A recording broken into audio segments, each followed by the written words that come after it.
1, 2, good morning all. It's 9:30. We are about to start. Please make sure that your cell phones are quiet. Put them on silent. Thank you.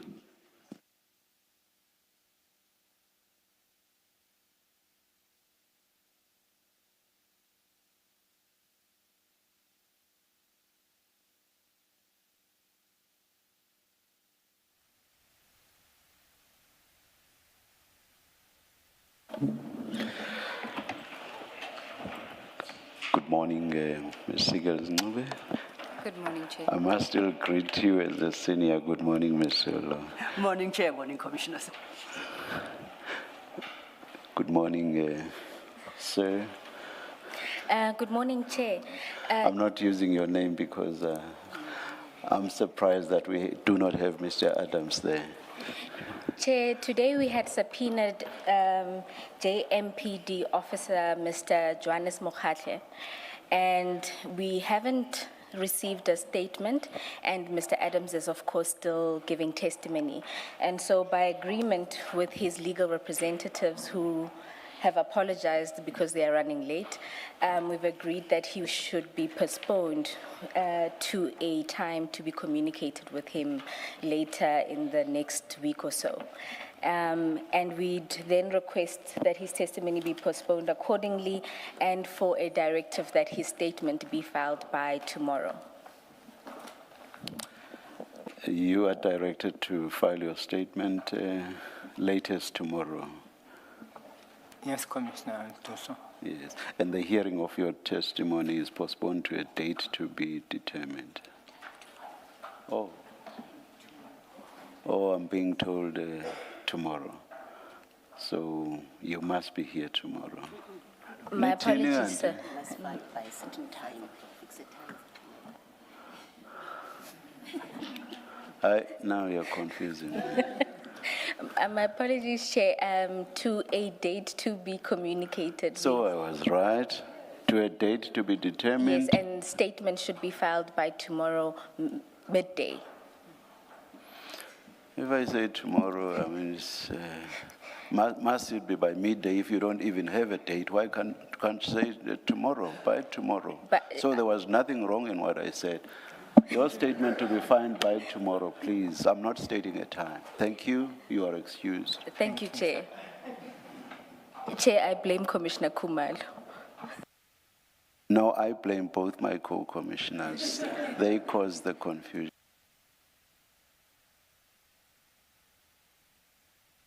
Ms. Sigels. Thank you, Chair. We're continuing with the evidence of Mr. Adams.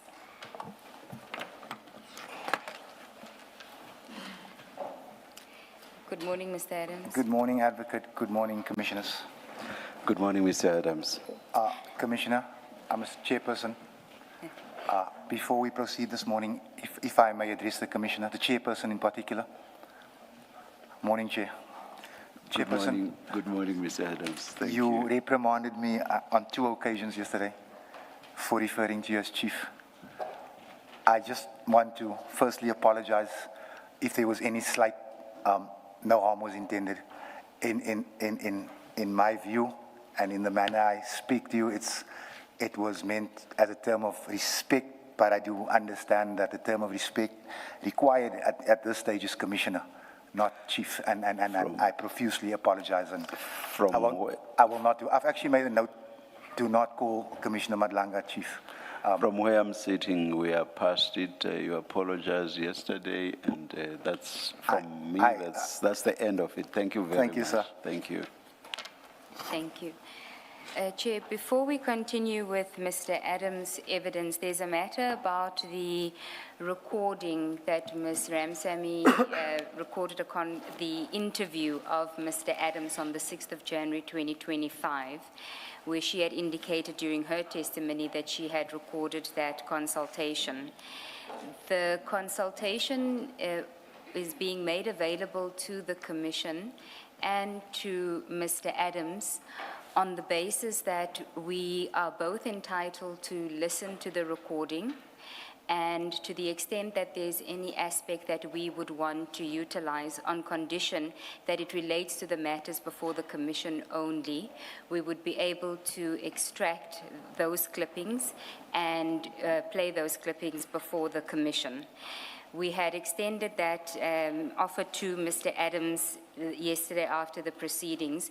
He indicated he wasn't in a position then to listen to the full recording because it cannot be given to him. He must listen to it in the presence of somebody, a representative from the Commission, highlight where identify where what clippings he wants to play.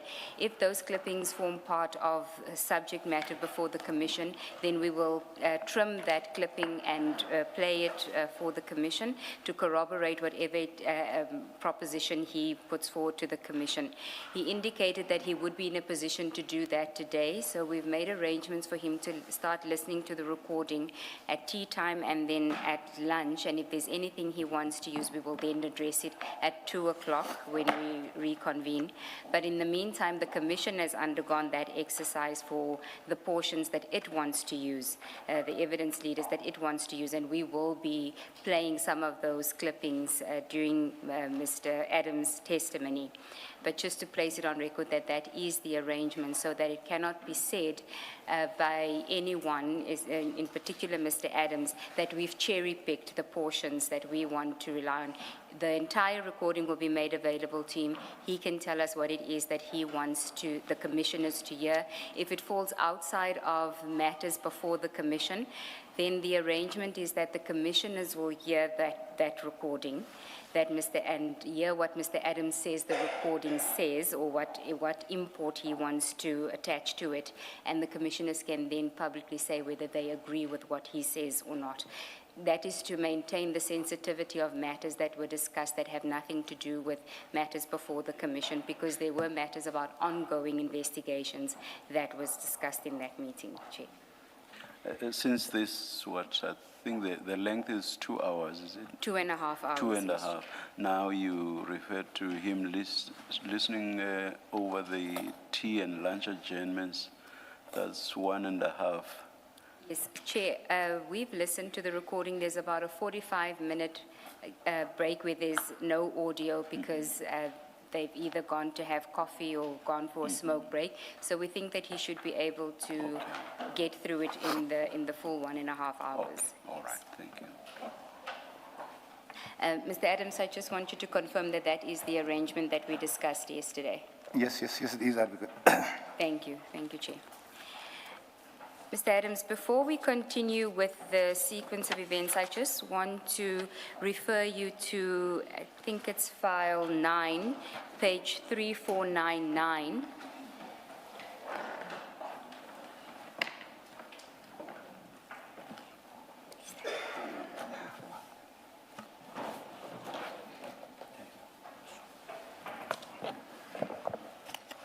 $3499. Yes.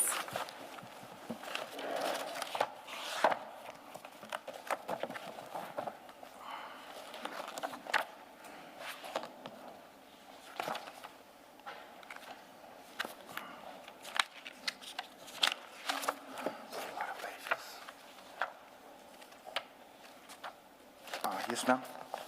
Now, the document just before that is a supplementary affidavit by you on page 3497, and it references at paragraph 3, documentation in this regard is attached here to his annexure FA1, and it relates to allegations about the procurement of a forklift. Yes, ma'am. Okay. I just want you to confirm whether the documents at 3499 to 3512 are the documents that you say you found on your office floor. Yes, this appears to be the documents, yes. So it is 3499 to 3512.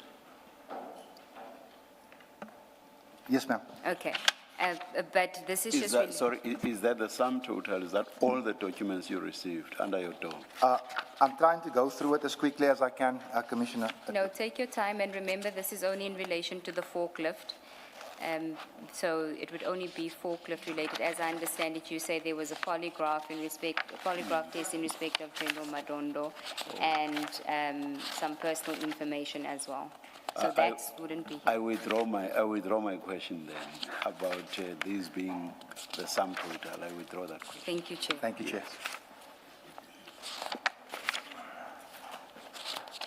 It was 3499 until 3512? 3512. These are the documents. I'm actually questioning if it was this many documents, but this would appear to be what I handed over, yes. Okay. If you go to 3501, you know what?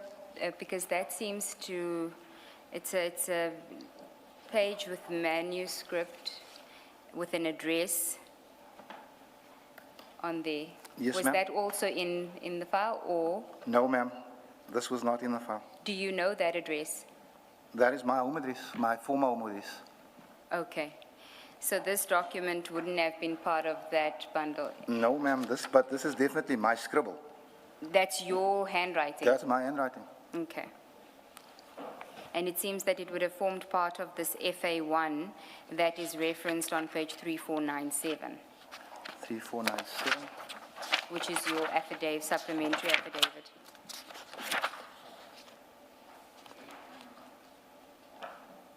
Yes, ma'am. So, but for that page, everything else was what was contained in the envelope. Not everything, but all of those documents form part of what was in the envelope. Ma'am, this, if I must tell you the honest truth, this seems a little bit more paperwork here than what I handed over, but it is in line with the paperwork that I handed over. And this, again, this is one of the reasons why I laid a criminal case against IDAC, because there are things in this document, in this case, that bother me.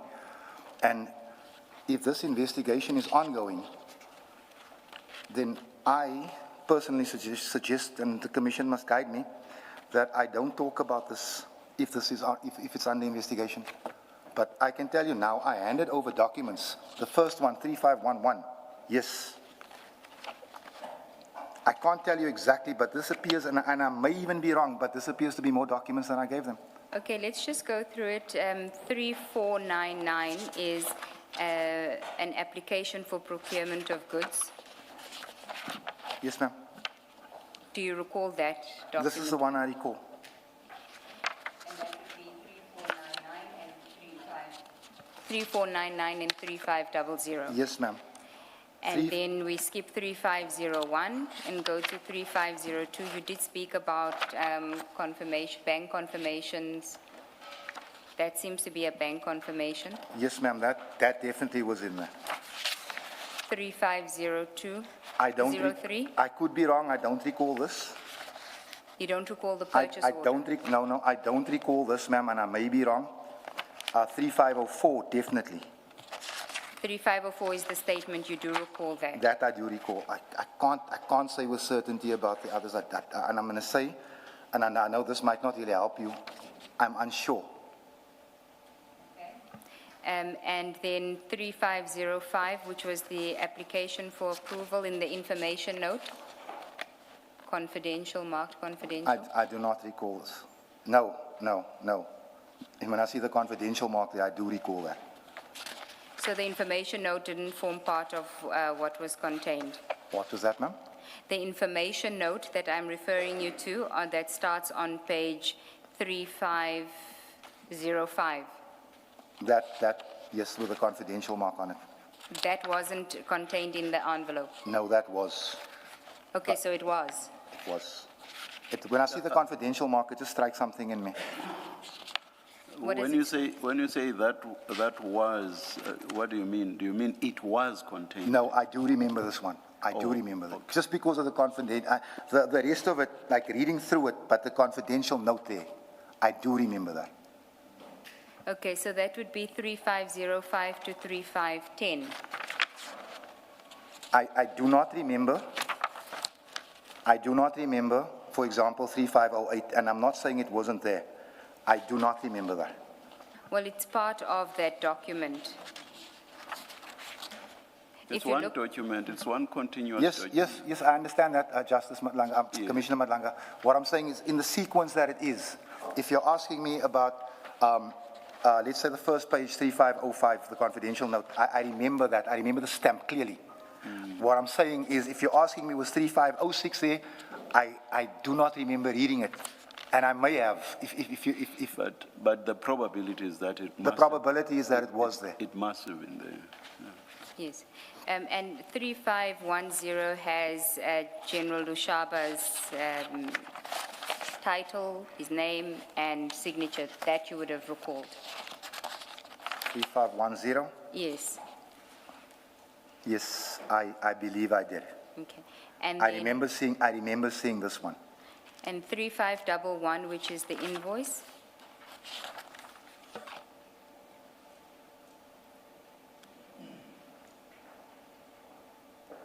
I'm going to say yes. Okay. And then proof of payment on 3512. Yes, ma'am. Okay. And then we know in addition to that, it was the stuff related to General Madondo. Yes, ma'am. But there was nothing in the envelope that you received that related to General Lushaba's housebreaking incident? No, ma'am. Okay. That came, you became aware of that information when? I wouldn't be able to give you an exact date, but if I check what day I laid the charges, it would have been round about that time because I acted on that, like, quickly. Yeah, that's what I want to explore with you. So your evidence is that you acted on the confidential information in that envelope that you found in your office, but it didn't contain anything regarding General Lushaba's housebreaking matter. When you put yes, yes, I'm actually confused.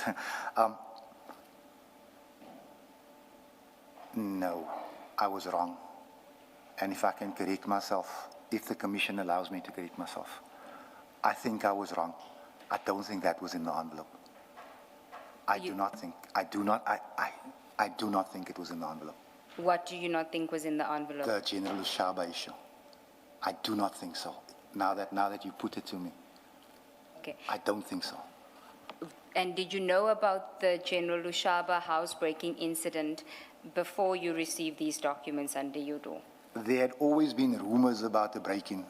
I didn't even know that General Lushaba was the CFO of Crime Intelligence when I first heard about it. And if I remember correctly, it would have been either, and I really hope that they don't hate me for this, it would have been either Patricia Mashali or Professor Das or Mary Das that mentioned it, but it was just a passing conversation as we spoke about corruption within police and crime intelligence.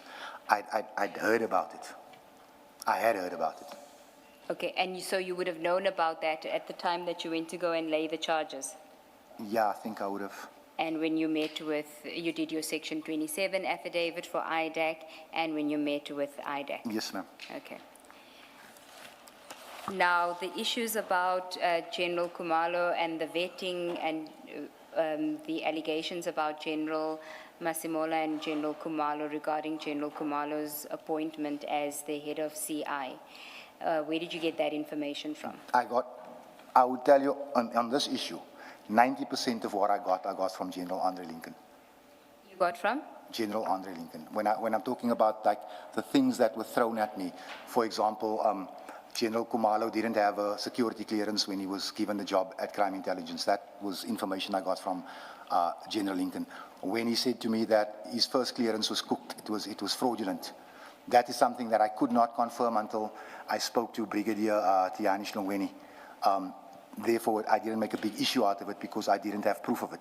But generally, when General Lincoln said something, he was normally spot on. Okay.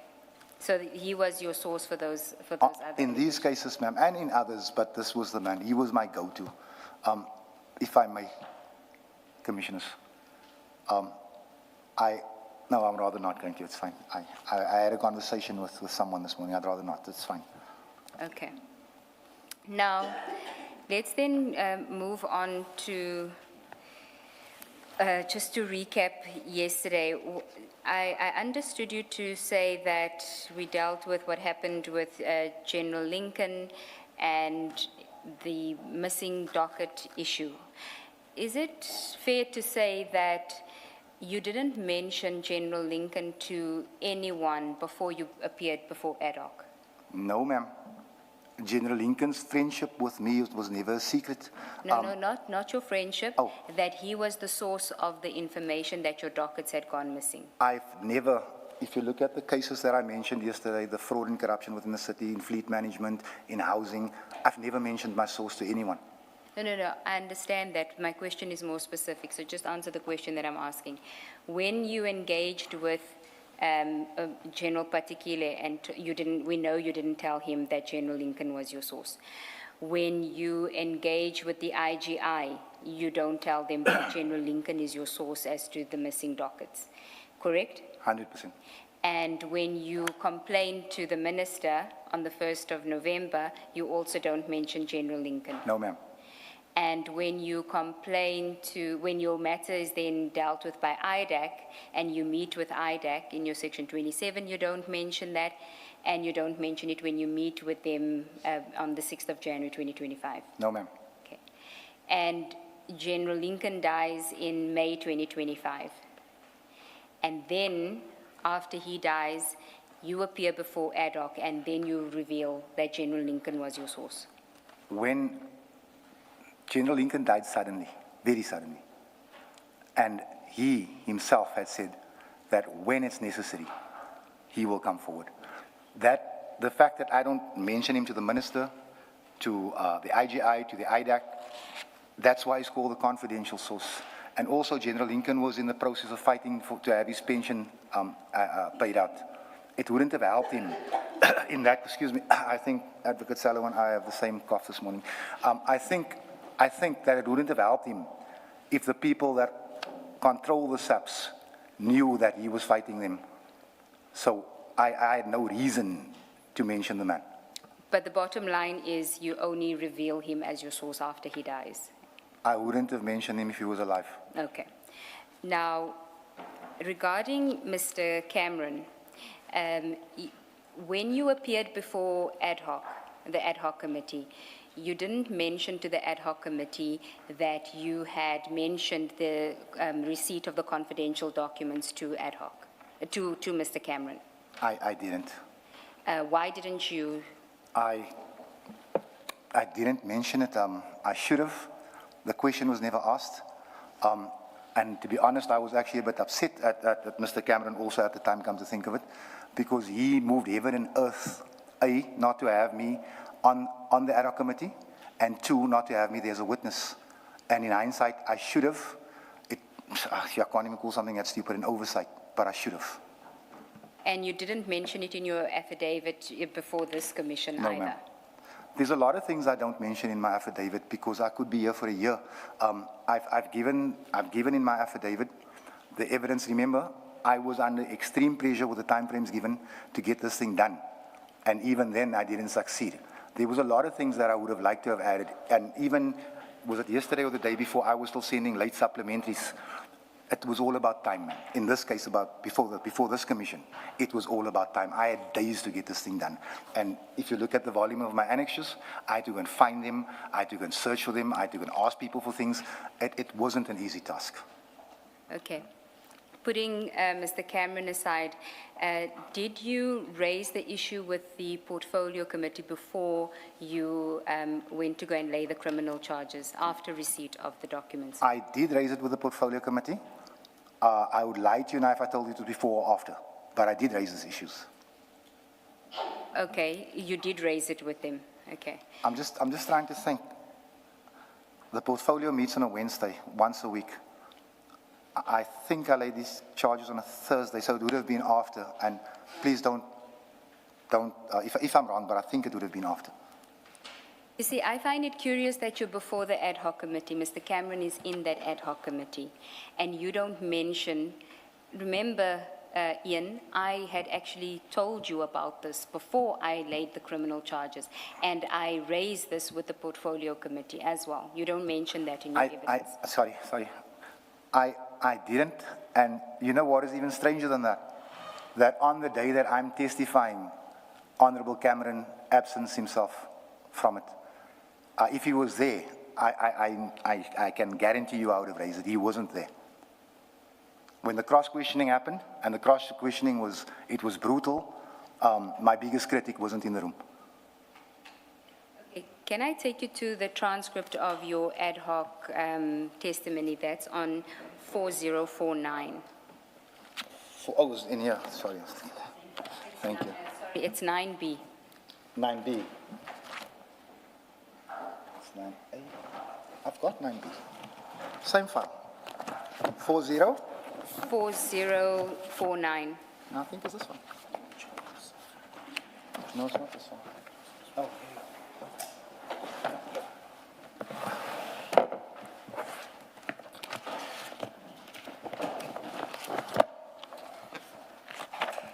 The paragraphs are unnumbered, so you'll just have to count them. It's the 5th paragraph on that page.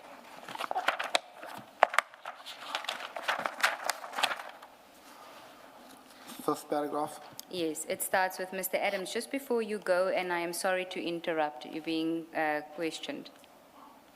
Do you see that? Must I read the paragraph? No. Just want to make sure you have it. The last sentence in that paragraph says, so you are quite familiar that information must be treated a certain way.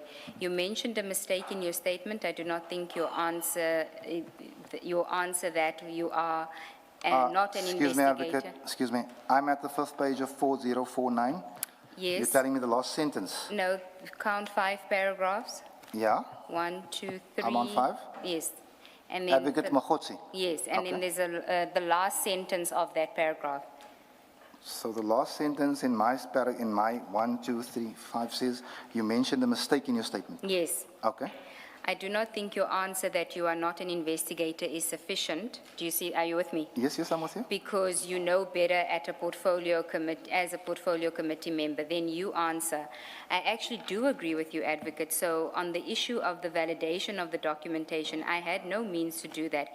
And I did not want to bring it to the police committee because you can ask Honorable Skosana, you can ask Honorable James and Matisse, the fights that we have within that committee with regards to classification. You can also ask Honorable Shongwe, because it is my understanding that the classification of crime is a crime. And I am backed up in that with the Vuma versus IPID case and the misconduct, because we have brought criminality to the police portfolio where the generals hide behind classification. Now, our founding document, the Constitution, makes no provision for the classification of crime, and therefore I was only going to do this one way, whatever the result. So here it seems to suggest that you actually didn't bring it to the portfolio committee. No, ma'am. You can check on YouTube. It was online. I remember the fights about these things. I did. Yes, but my question is before you go and lay the charges.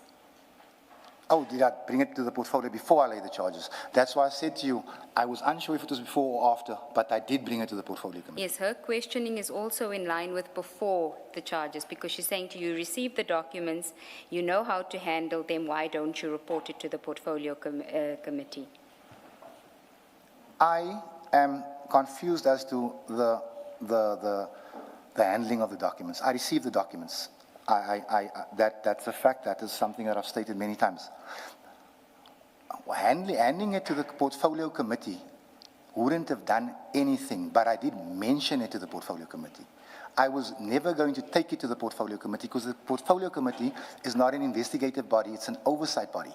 So my understanding, and if I'm looking at all of this, and it's a lot of reading, this is one of the things that I did not read last night. One of the things that was sent to me because it was too voluminous and the time wasn't there. So what I'm saying is that I didn't hand it to the portfolio committee. Remember, there's a classified stamp on the one thing. I can't hand it there's a confidential side. I can't hand, this is why even when I laid the charges, I didn't hand it to the police. I said, when the investigator gives to me, I'll give it to him. I couldn't hand it, if we're on the same page here. No, I understand what you're saying. My question is, before you go and lay the charge, are we at idem now that you didn't mention it or bring it to the attention of the portfolio committee before you went to go and lay the charges at Grand Central? No, ma'am. What you say is you mentioned it to Mr. Cameron. Yes, ma'am. And you say that only when I asked you yesterday whether you did so. Yes, ma'am. Correct, okay. Now, If I may yes. also, you know, as there's 400 members of parliament and we talk a lot, I didn't have a sit down with Honorable Cameron about this issue. It was just, this is what I got. I think it's severe. I think I must move on it. It was one of those conversations. And I'm not going to tell you how many of those conversations, but we do have those conversations amongst each other. Okay. Now, when you then go and you open the cases in Orlando, how do you know to go there? I mean, I know why you're going to another province. You're going to Gauteng because General Lincoln says to you, don't do it in Cape Town, you must do it in another province. So you decide to go to Gauteng. How do you end up choosing Orlando? I went to Orlando because it's one of the police stations I know, because whenever we drive past that side, that stands out. I'm not from Johannesburg. For instance, if you were to come to Cape Town, you'd have probably heard of Grand Central Police Station. You might have heard about Manenberg Police Station. No, there isn't a Manenberg Police Station, sorry. Mitchell's Plain Police Station. But chances are you wouldn't have heard of Steenberg Police Station, Ocean Views Police Station. So it's a question of, I wouldn't say familiarity, but maybe it's a beacon. So you fly to Johannesburg, to Gauteng, you go to Orlando, and you're going on your own there? Yes, ma'am. Okay. And when you get there, what happens? Now, this is the part that, and I think I'm going to irritate you with this. We're worried about our dockets disappearing again. I am sent a contact by Andre Lincoln. The contact's name is Elvis. He says to me, when you're close to the police station, call. He'll assist you. I get to the police station. I wasn't close. I was actually in the police station when I called Elvis. I almost imagine he happened to be outside. I almost imagine. Maybe the cameras can confirm. And he led me inside, and I'm thinking, did he take my doc?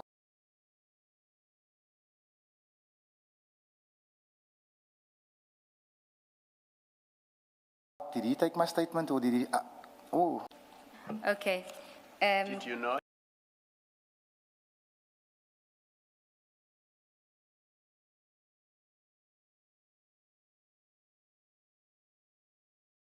Contact on the morning, because I was just going to go to the police station.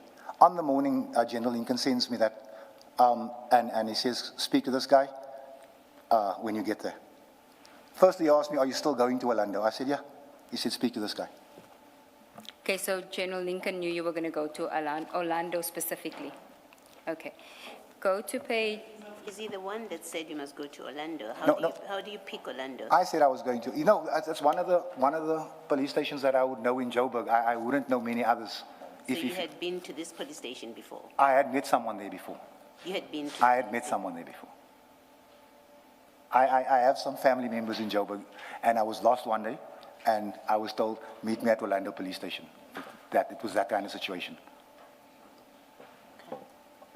Ms. Lube, maybe this is a good time to ask my question.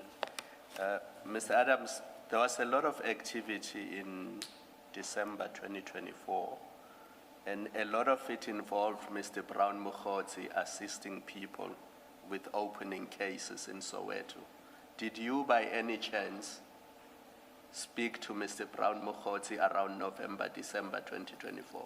General Lincoln was in contact with Mr. Brown Mokgotsi, who he told me was someone that was close to the minister, something that I now know to be a lie, not from General Lincoln's side.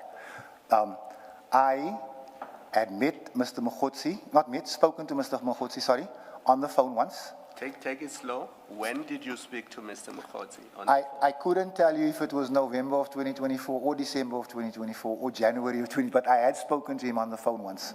Because almost every case that is opened in Soweto relating to our terms of reference somehow has Mr. Mkhotsi's fingerprints.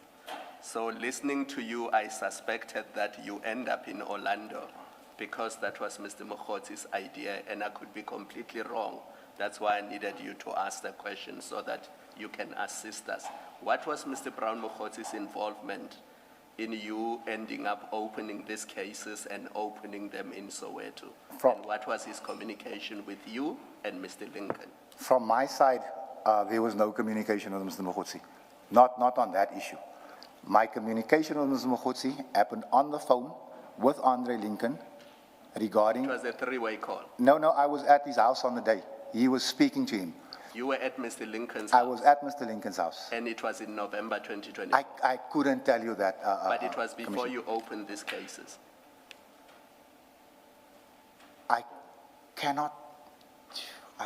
didn't write down the date, if you understand what I'm saying. It was just a phone call. I don't need the exact date. I need to know, was it before you opened the cases? I think it was after, but I don't want to lie to you, Commissioner, so it's hard for me to say. It was just a phone call. It was just, I was sitting at the General's house. This gentleman phoned. He said to me, say hello to the Minister's friend, Brown. And you were discussing crime intelligence No. issues? No. You were not? Andre Lincoln, as I explained to the advocate earlier, had not been paid his pension. Okay. And he was complaining to Mr. Mogotsi that the minister was doing nothing about it and it was unfair. And my involvement in that conversation was, not even Mr. Mogotsi, I said, Brown, this is a good man, he served this country, this is not right. Okay. That was the conversation. And that's where it ended? That's where it ended.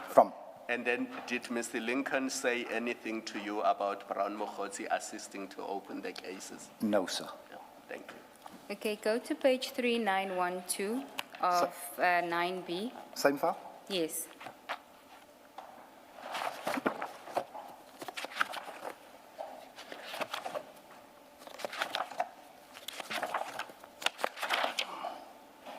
I have it. 3912 on in file 9B. Yes, ma'am. This is the witness statement of a witness that we refer to as witness G, who has been identified as so-called Mr. Brown Mogotsi, so-called handler. He's in crime intelligence. Yes, ma'am. And he's a colonel. And if you go to page 3918,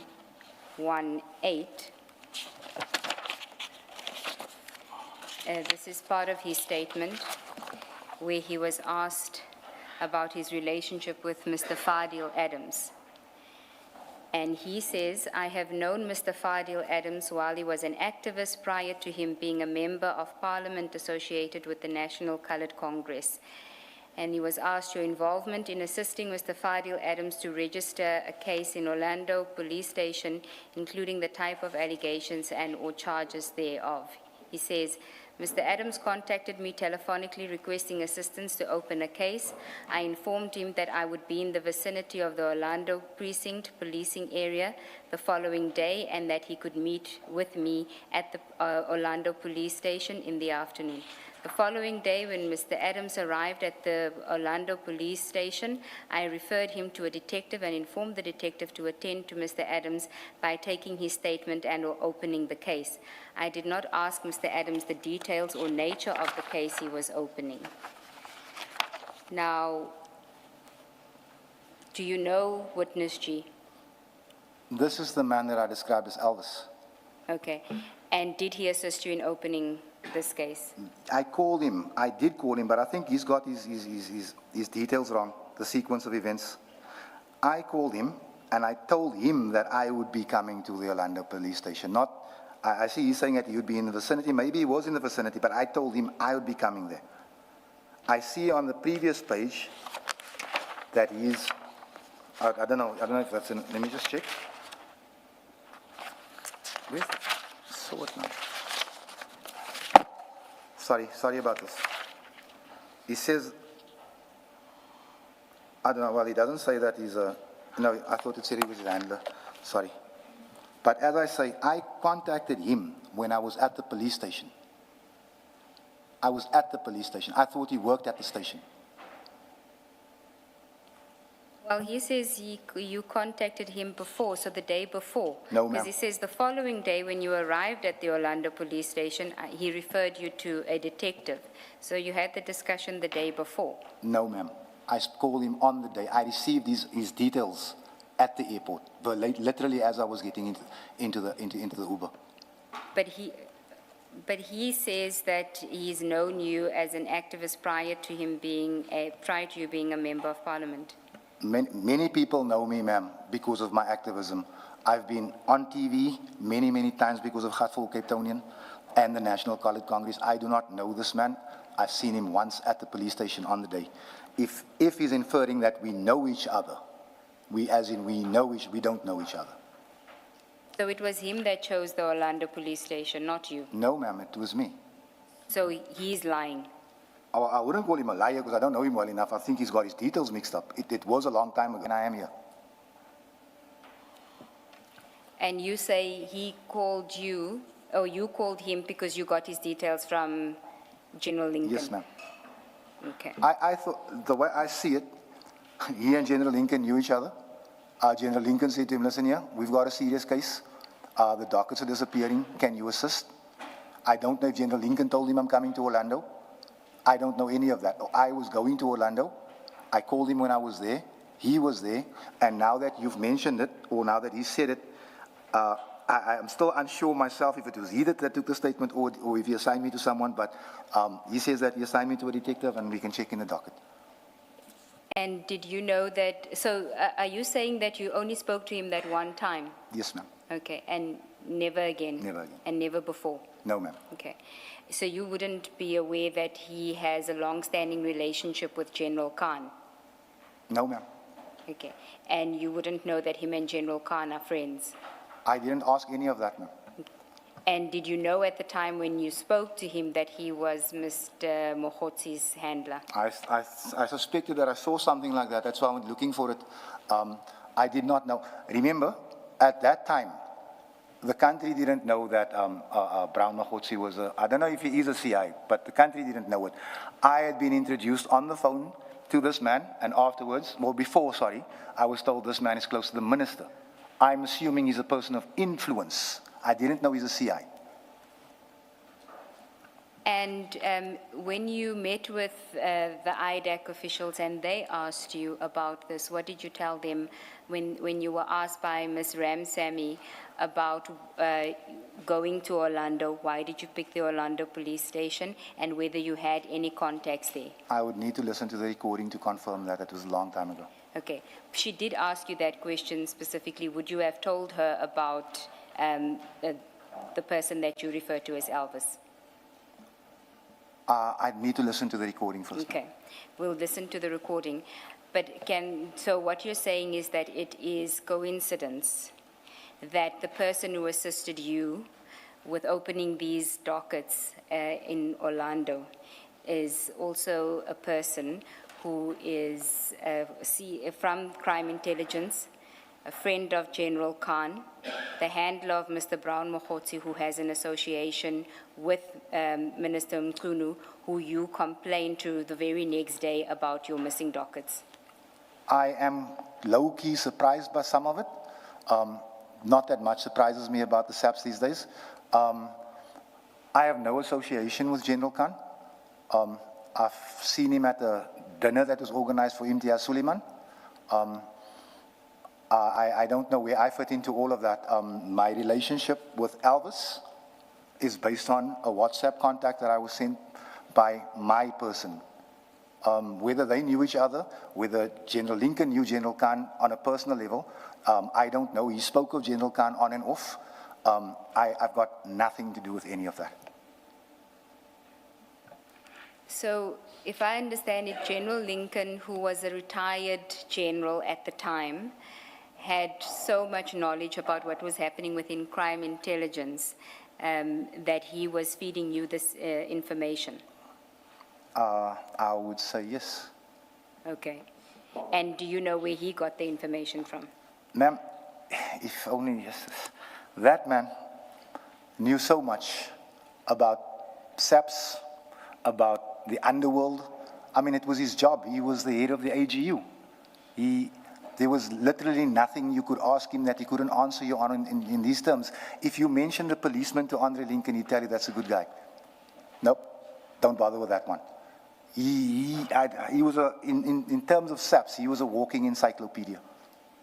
That's why when he told me the dockets have been intercepted and it shouldn't have happened, I believed him without questioning him. You said something earlier that he introduced you to Mr. Mkhotsi on the phone. Yes, ma'am. When you were at his place. And he introduced Mr. Mkhotsi as someone who is close to the minister. And as you were sitting there now, you said, now you know it was a lie, that Mr. Mkhotsi is a friend of the minister. Yes, ma'am. Okay. Which means when General Lincoln told you that Mr. Mkhotsi is a friend of the minister, that was not correct. What General Lincoln told you was in fact not a fact. I understand. According to you. Sorry. I understand that was wrong. Okay. And if I may, I do not think that General Lincoln lied. I think Brown Mkhotsi misrepresented Yeah, no. himself. Let's not go there. Sorry. General Lincoln is not here to tell us about that telephone conversation, and I don't want us to speculate about Mkhotsi. That's not the point of what I want to raise with you. Yesterday we went through the investigation diary, and it was shown to you that if you were told that your docket has been removed and is not being worked on, that is not correct, because on the very day that you laid your charge, there are notes that shows that someone was working on the docket, and I think you fairly accepted that that's what that docket indicated. Here's my proposition to you for your comment, that therefore, when General Lincoln, and if he did, say to you, your docket has disappeared on that day already when you laid a charge, that could not have been correct. He was mistaken about it, because we saw from the diary. At best, he was mistaken. Two, he was misinforming you, because on the face of the diary, we do see entries that indicate that on the very day, and the 31st, in fact, work was happening on that docket. On that docket, would you be prepared to accept that? He may have been mistaken. He's not here to explain himself. Or three, you are not telling us the truth about him having told you this at all. Where do I start? Answer all of them. I'm going to grudgingly accept that my friend may have been wrong. And even as I say that, in the back of my head, I'm wondering if he was wrong. But before this commission and before what's placed in front of me, I have to accept your point.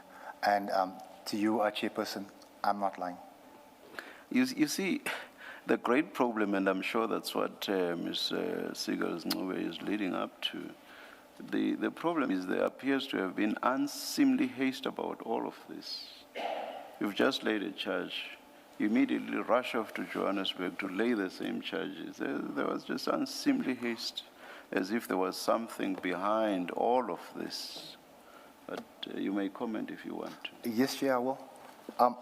On the issues of policing and the safety of my community, there's never enough haste.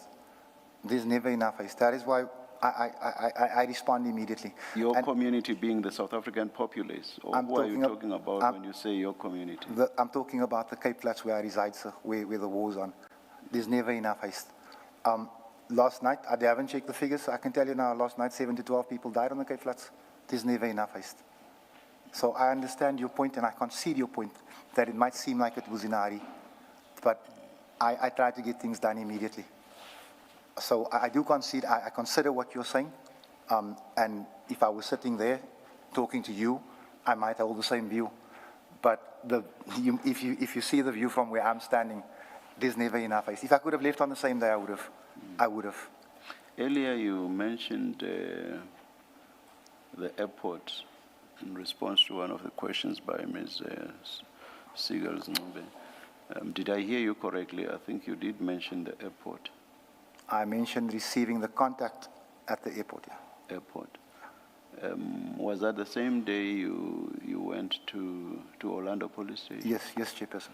Did you go to Orlando Police Station right from the airport, or did you first go somewhere else? I think I might have stopped for a coffee because it was an early flight. But you were bound, you were Orlando bound. Yes, sir. After landing, then your next stop, except for the Yes, coffee, was Orlando Police Yes, Station. Chairperson. Kempton Park, I'm sure it does have a police station, and the airport is right next door to Kempton Park. Never been to Kempton Park, Chairperson. Never. No, but do you agree that it's right next door to? Well, now that you tell me, I mean, if I'm a Cape Townian boy, Chairperson, I can tell you now the areas I know in Johannesburg, the areas I know, and I couldn't find it myself right now. Is Aldo's? Let's not, no. Let's not lengthen it, please. Let us not. You accept that OR Tambo International, is that where you landed? OR Tambo Yes, International? Sir. Yes. Do you accept that Kempton Park is right next door to Kempton Park? I can't argue with that, Chairperson. It is, it's a fact, and there is a police station in Kempton Park, right next door to OR Tambo. And it would have been a matter of relative ease for you to establish, if for whatever reason you felt like leaving Cape Town and coming all the way to Johannesburg, more than 2 hours or about 2 hours on a flight, to come lay your charges in Johannesburg. It would have been a matter of relative ease for you to just do some homework. Once I've landed, where's the nearest police station I can go to? Instead of just saying, oh, by the way, I happen to know that there is a police station somewhere that I once went to, regardless of how far it is from the airport. It would have been a matter of relative ease for you to establish what's the nearest police station from the airport, was it not? Yes, Chairperson. It was. Yes. And you never engaged in that exercise. Excuse me, You never engaged in that exercise. You just chose to go all the way to the southern part of Johannesburg. Chairperson. Which Soweto is, which Orlando, which is in Soweto, is. Southern part. I won't say it's the furthest part of Johannesburg, but it's close to being one of the furthest parts of Johannesburg. That's your choice, instead of going to a police station right next door to OR Tambo International. That's what you chose. Yes, Chairperson. Instead of the relatively easy thing of finding out where's the nearest police station. Thank you. Thank you, Chair. Thank you, Chair. Mr. Adams, I'm now going to play 2 recordings from that meeting of the consultation of 6 January 2025.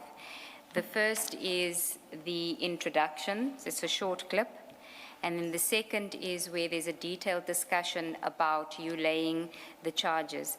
And once we've done playing the introduction part, I will explain to you why there are 2 reasons for that I'm playing the introduction.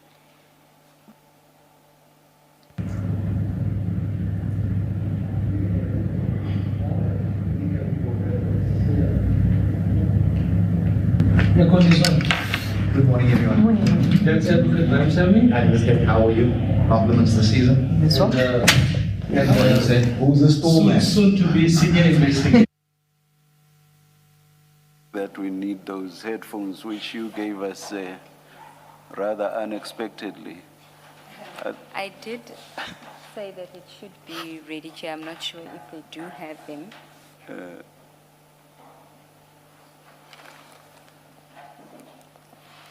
Which caused us to become a meme.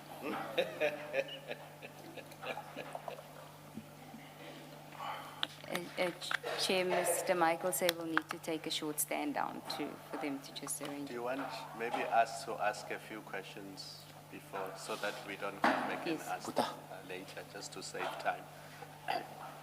Mr. Adams, I'm still in October, November 2024. Did you know Mr. Nkabinde at this point?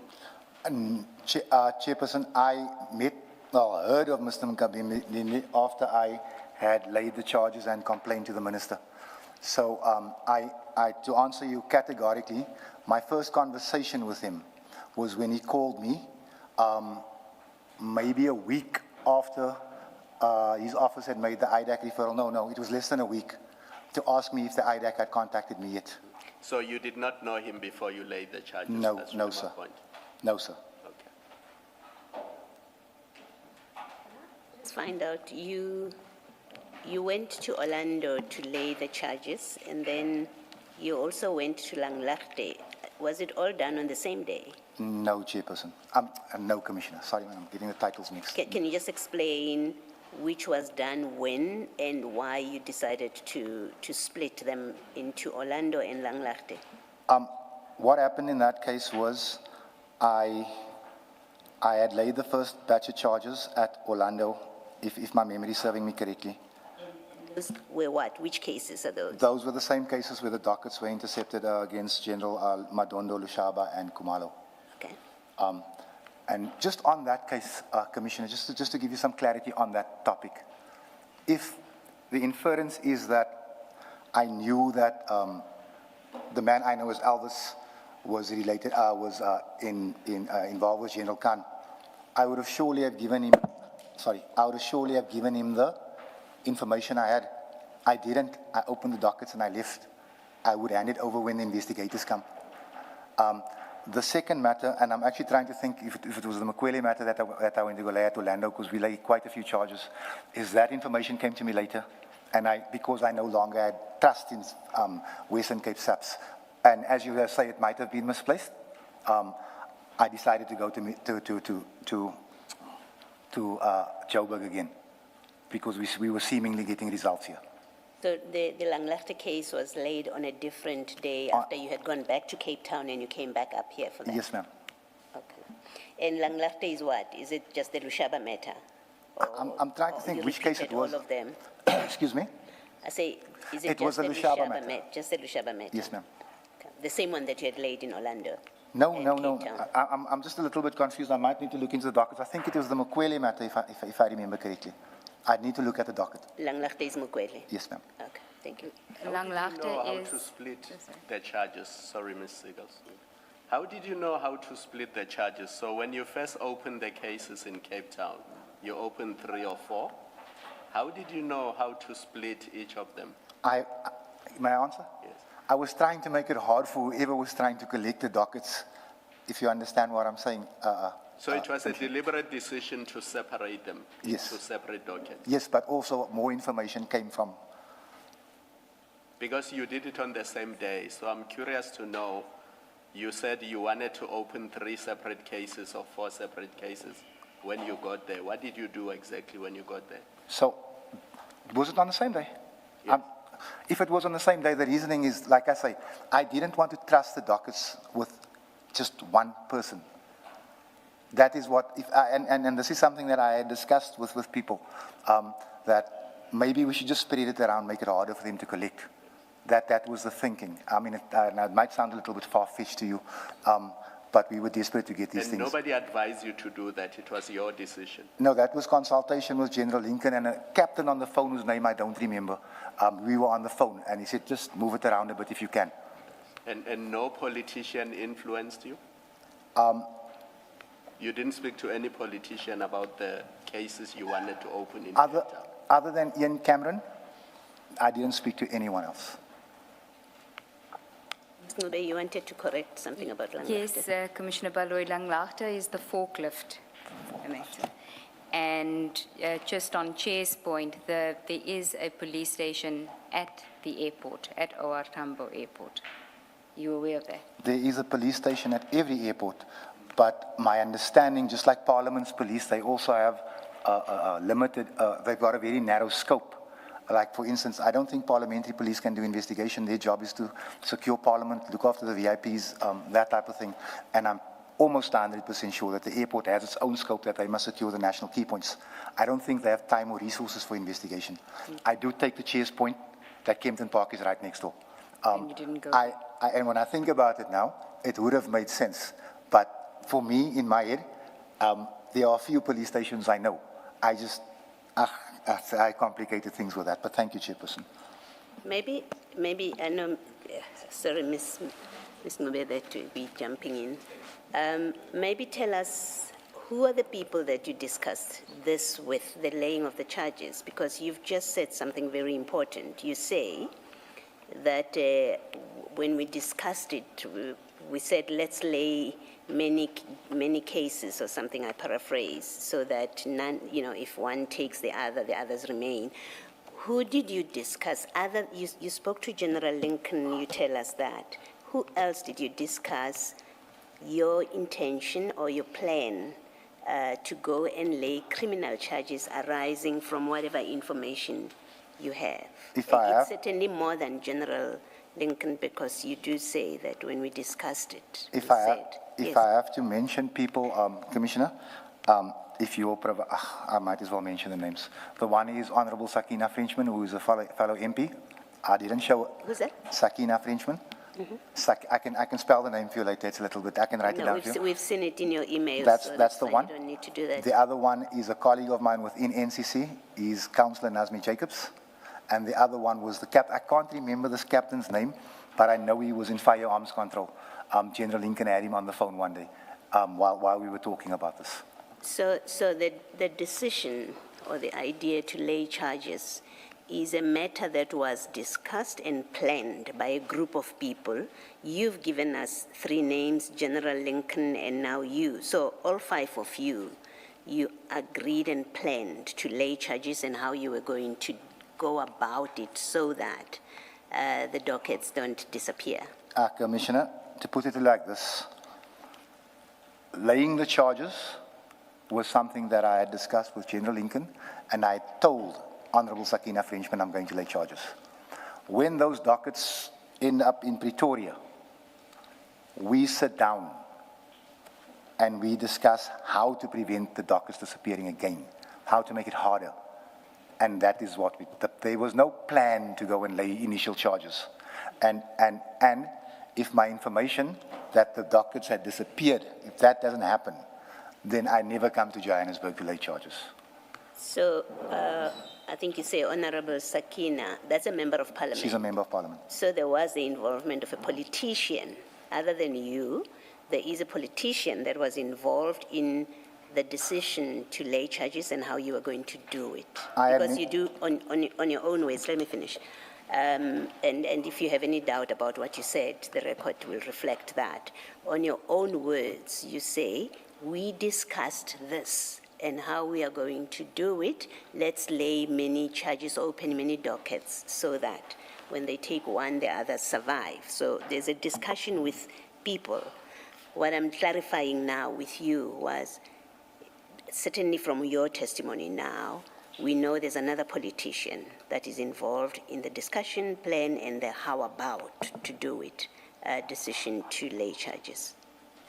That's a fair summary. I had mentioned her yesterday in that I had spoken to her about it. And so when I mentioned Ian Cameron, sorry, again, my mix-up. I had mentioned speaking to her yesterday. And I had mentioned speaking to Ian Cameron. Sorry if I may have missed it. I muddied the water. I'm clarified now. No, that's actually my fault, not yours. Sorry, Commissioner. Thank you. Thank you.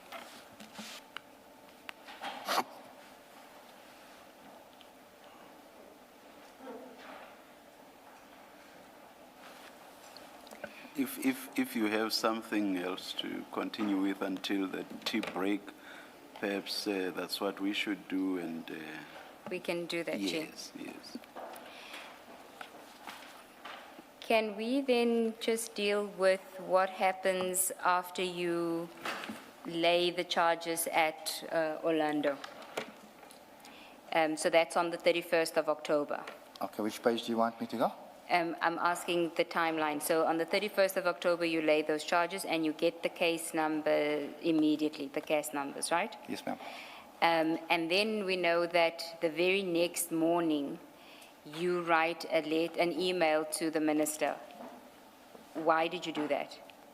Because, are we on the first lot of cases or the second? Because my So the 1st of November, let's go to the... I'm asking if it's the Cape Town cases or the Joburg cases. It's Sorry. the Joburg cases. Right. Cape Town, I know it's such a short period, that's why you can get confused. 29th is the Cape Town. You fly to Johannesburg, and on the 31st, you open the Orlando cases, and on the 1st of November, you send, the morning of the 1st of November, you send an email to the minister via Ms. Frenchman. So that's on page 3977 of bundle 9B, 3977. It's a duplicate of your documents, but it's a clearer copy. Yes, ma'am, I see it.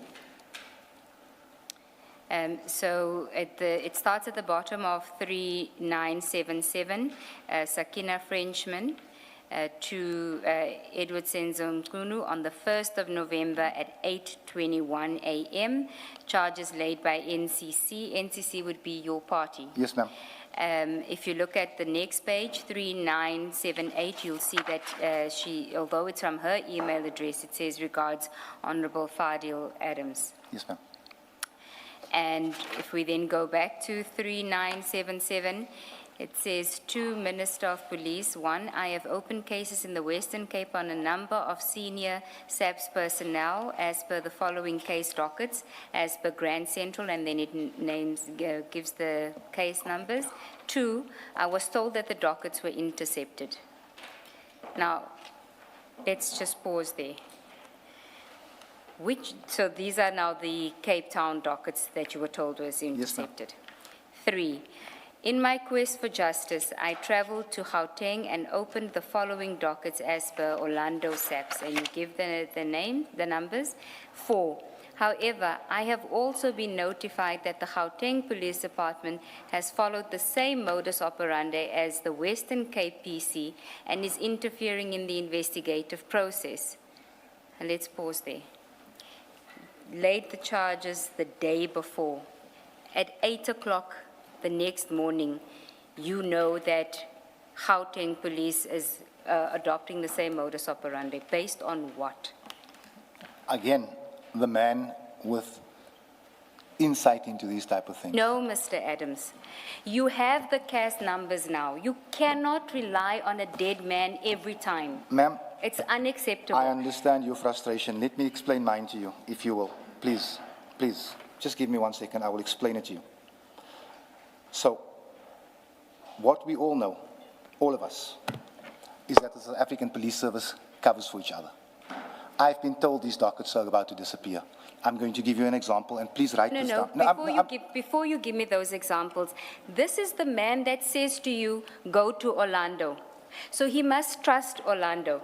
He also arranges for somebody from Orlando because he doesn't want the same thing. If we believe you, which I highly doubt that anyone does, but if we believe you that the Cape Town dockets were intercepted, you have now covered every base to make sure the Joburg dockets don't get intercepted. But the very next day you say to the minister, the same thing has happened. How is that possible? Then it must be General Lincoln and Witness G that has intercepted those dockets. General Lincoln is in Cape Town without legs. He can't intercept a docket. And yet he knows that the dockets have been intercepted. This is what this man has told me. Now, if you will allow me, I will explain to you. There's a case. Let's get this first. Let's get this first. What time did you lay your charges in Orlando? It was in the was it in the morning? I think it was late morning, Chief. I think it was late morning. I caught the early flight to Joburg. Mr. Adams, you've again said Chief. Commissioner, I apologize. It just slips out. Commissioner, Chairperson, sorry. I think it was late morning. Please. What time did you leave?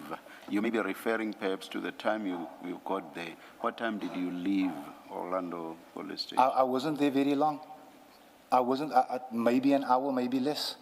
I wasn't there very long. And when you say late morning, do you mean approaching midday? It would have been before midday if my memory serves me. All right.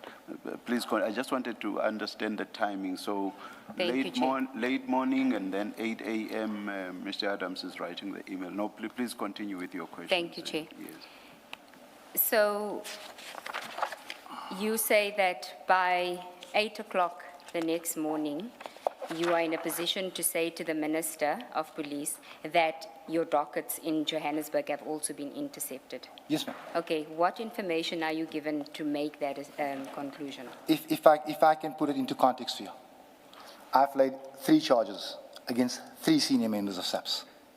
I'm told the dockets are gone. I come to Johannesburg to lay the same charges. I'm told that he didn't say that it's being taken. He said they're going to try and take it again. In panic, I write to the minister in the morning. Minister, please assist. But that's not what you say to the Minister. Ms. Nube, sorry to do this to you. If we go back to witness G's affidavit, what he said in paragraph 91 was that they were going to meet the following day in the afternoon. So it could not have been in the morning if what he says in his affidavit is correct. I think it was in the morning, and I can also tell you I did not speak to witness G the day before. No, he says when you contacted him requesting assistance, he informed you that he would be in the Orlando precinct area the following day and that you could meet with him at Orlando Police Station in the afternoon. Can you just show me the page, please, Mr. G? I can just read it for The myself. same file 3918, 3918. paragraph 91. No, sir. I did not contact him the day before. And But the issue is not when you contacted him. The issue is when you met with him at the Orlando Police Station. I still think it was the morning. But that is why I say we can refer to the docket. The docket Are will you tell us. sure or you think? Are you sure? We're talking about events that happened 19 months ago. It's hard for me to say it was the morning. In my head, I think it was before midday, Commissioner. But it's possible that it could have been afternoon. I wouldn't say it's impossible, but I still think it was in the morning. Sorry, Ms. Nube, you may continue. Can you go to page 3895? 38? 95. In fact, if we can go to 3899 first.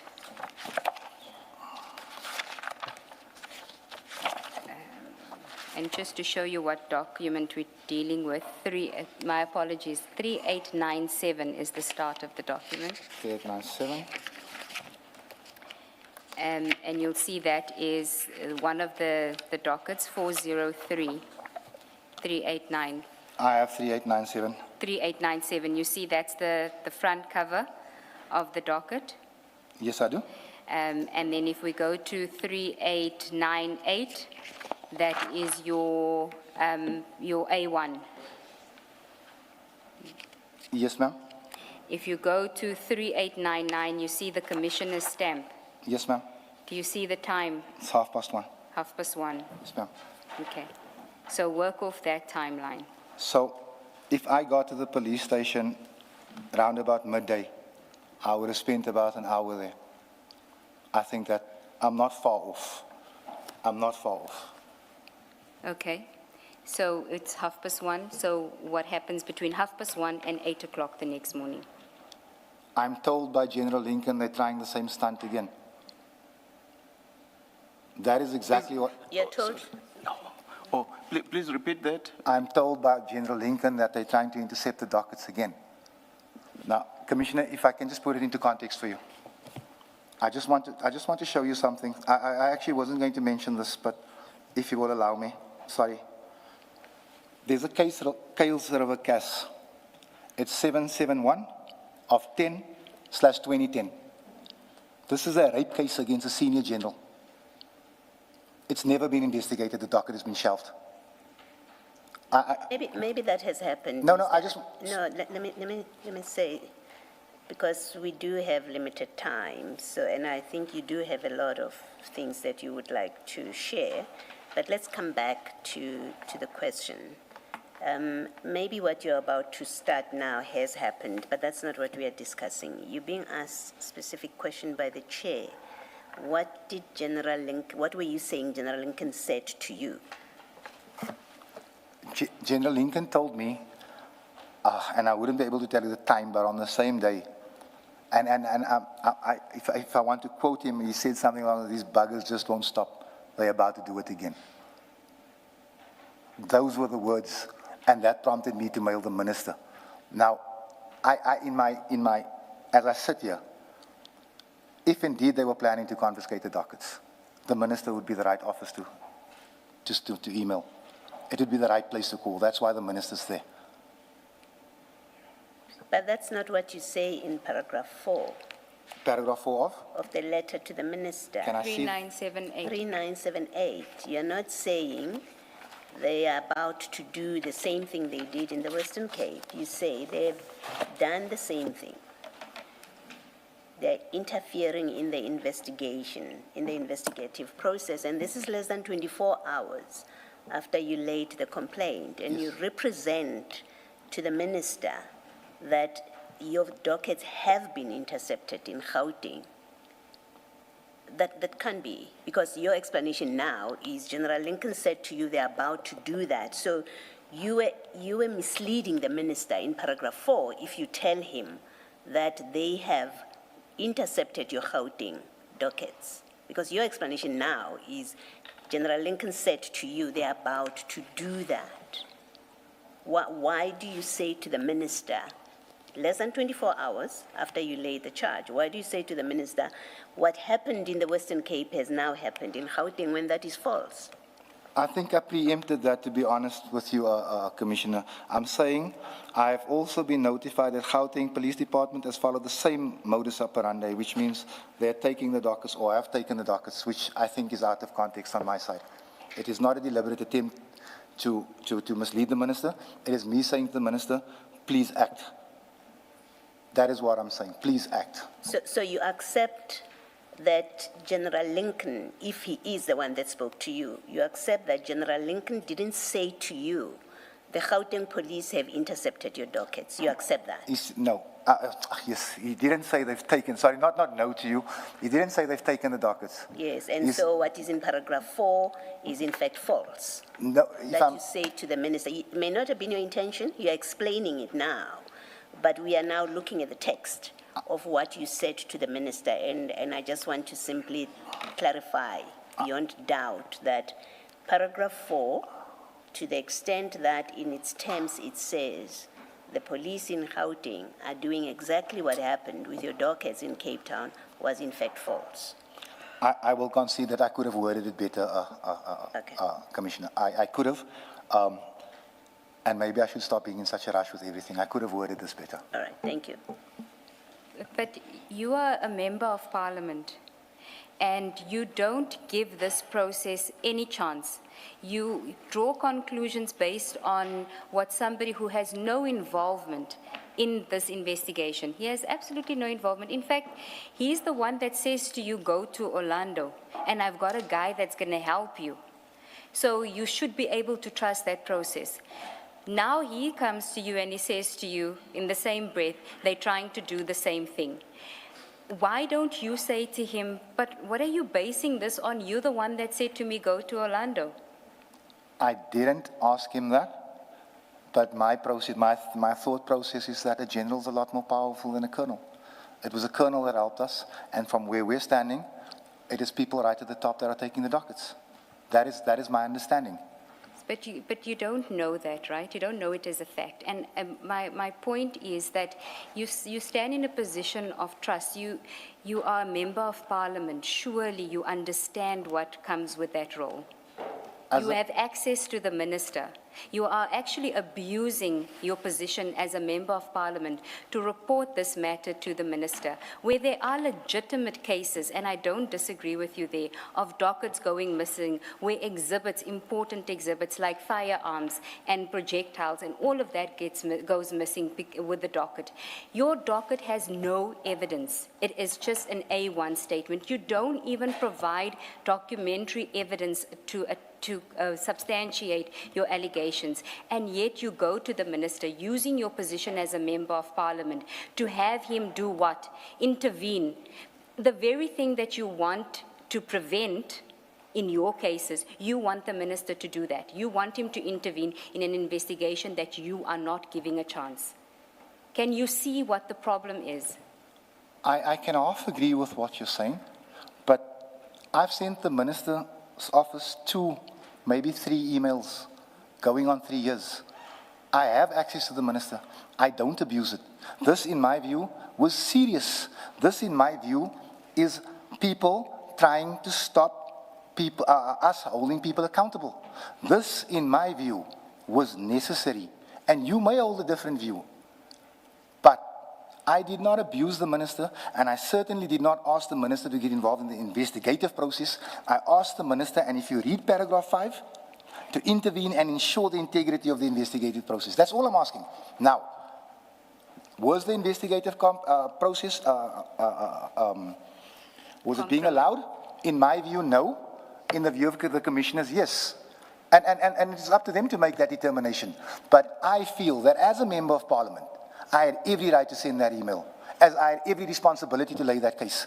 I hear you, Advocate, when you say that my docket only holds an A1 statement. I'm being told that I mishandle the information. If I put it in the docket for anyone to see, I would have been guilty of mishandling the information. I kept the information intending to give it to the investigating officer. Mr. Adams, but the investigative process hasn't even started yet. And you're already telling the minister that that it's being interfered with. It hasn't started. There hasn't even been an investigating officer assigned to this. Advocate, if I may, I explained yesterday. I'm surrounded by people whose murder dockets and rape dockets have disappeared. This is a reality to me. I understand you may not understand that, but I'm asking you to indulge me that stolen dockets are what we deal with. If your docket was stolen, your 3 dockets, you could easily just go and do 3 more dockets because it had nothing in it. It was A1 statements. That's all it was. The question that I would like to ask is, well, I can't ask the commission questions, but I'm going to state that it's not necessary for anyone to open 3 cases on the same issue. It should be investigated. I agree with you, and you shouldn't have done it. I agree with you. You shouldn't have. You should have allowed the Cape Town process to run its course. You had no basis to even go to Orlando. And then when you get to Orlando, you don't even give that process. It's hardly been registered on the system, and already you're sending an email to the minister. And that is why General Mkwanazi says, at the crack of dawn, you're sending an email to the minister. You have just lodged the charges the day before. What General Mkwanazi doesn't say is that the dockets ended up in a safe in Pretoria. And we'll get to that process, and you know very well why it ended up there. It was part of the process that you initiated because you complained to the minister. We'll explain that when we get there. Yes. Mr. Adams, the problem is the appearances of all of this, that and going back, you start with documents that come in under your door. You don't know who gave you the documents. You act on the documents, and I'm not questioning it for purpose of what I'm saying now. That I'm not saying you shouldn't have acted. You act on the documents. You go and lay a charge, and the very next day you're already saying, I've been told that the dockets have been intercepted by someone who's not in a position to speak for themselves because they are not here. And you say, I then go to Orlando. That person makes arrangements for you that you should go and meet. So you get special treatment, basically, which is someone is going to hold your hand that is trusted, take you into a police station, hand you over to obviously someone that they trust. You lay the complaint again with them on all 3 dockets, and the very next day, in fact, to say the very next day is to be generous, in less than 24 hours of you laying that charge, you are now writing to the minister. Ms. Ngobe will take us there. We then see even the minister's office acting on the very same day, escalating it. All of it looks unseemly. It looks like a scheme that was generated to culminate the way it did, which is at IDEC, who Ms. Johnson has accepted. They have no business to get involved with this, but it looks like a well-orchestrated scheme because your conduct doesn't make sense. And even allowing for the possibility that you may have been fed wrong information by General Lincoln, because we now know that there was no basis for you to say the dockets have been intercepted, they have been, even in Gauteng. Even allowing for that, he may have misled you, maybe because he also was part of a scheme, I don't know. But allowing for that, you are a member of parliament, you are a thinking member of parliament. And when you're told dockets have been intercepted, you're expected to ask the necessary questions, including about Gauteng. If General Lincoln says to you, your dockets have been intercepted, as a responsible member of parliament and a thinking member of parliament, it's unthinkable that you wouldn't ask basic questions like, hey, how do you know this? Let me phone the gentleman, the person that I reported to yesterday, and ask them, where are my dockets in the scheme, before you escalate things to the minister. There's just something wrong about this whole process. For lack of a better word, it stinks of machinations. Do you want to comment? Yes, please, Commissioner. Commissioner, I acted only because I wanted these cases investigated. I had no other motive. I emailed the minister twice. The minister's office responded twice. I'm actually appreciative of the response because other ministers don't respond. I understand exactly what you're saying. But I can tell you, as I sit here today, this thing was done because we needed to get this investigation going. And also, we don't have, I don't think this commission will allow me the time to explain why provincial SAPs had no business fetching those dockets. They had no business. That was against the chain of custody, and that is what triggered my response. But I accept what you're saying. I mean, what you're saying, you know, when you connect dots, which is not a lawful process, but when you connect dots, it does stink. I will concede to that. But my motivation here was, I'm not letting you get away with this. That was it. And that is my stubborn streak speaking, but it is what it is.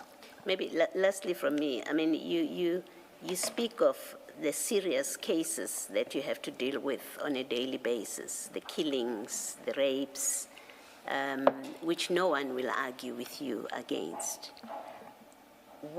And with all of that, what was so urgent about the cases of a forklift, the case of General Madondo's vetting,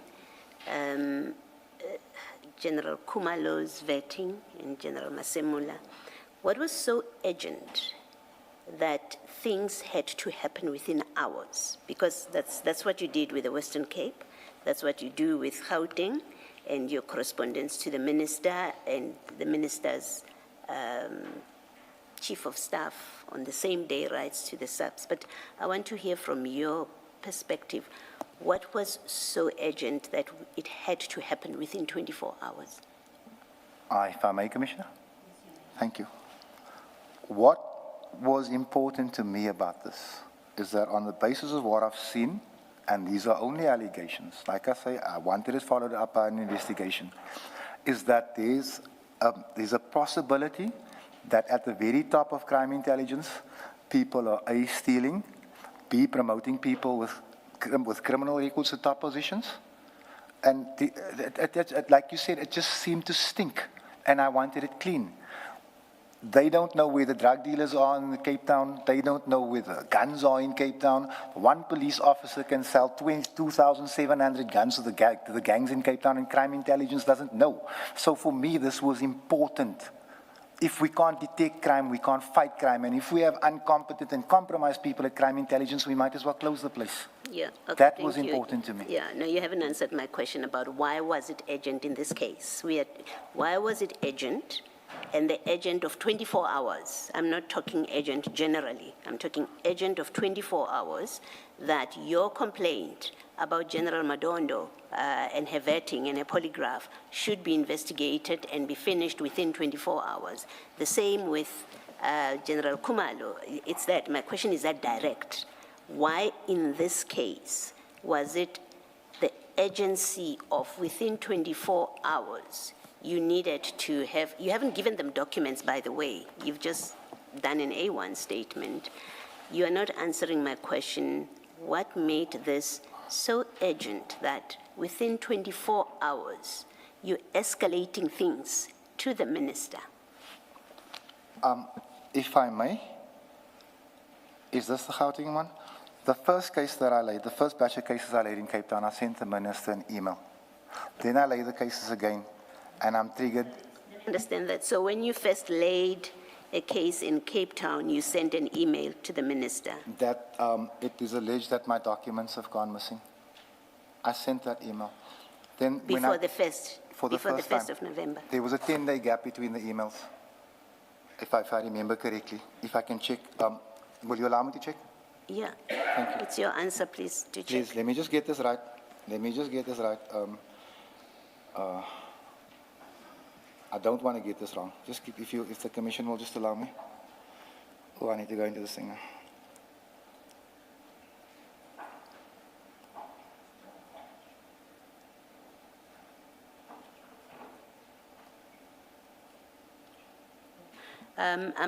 It's pointed out to me, Mr. Adams, that it's time for the tea break. You can look. We can take the break I've now, actually just found it. Okay, sorry. and then you can look it up. Let's adjourn and resume Thank at you. 11:30.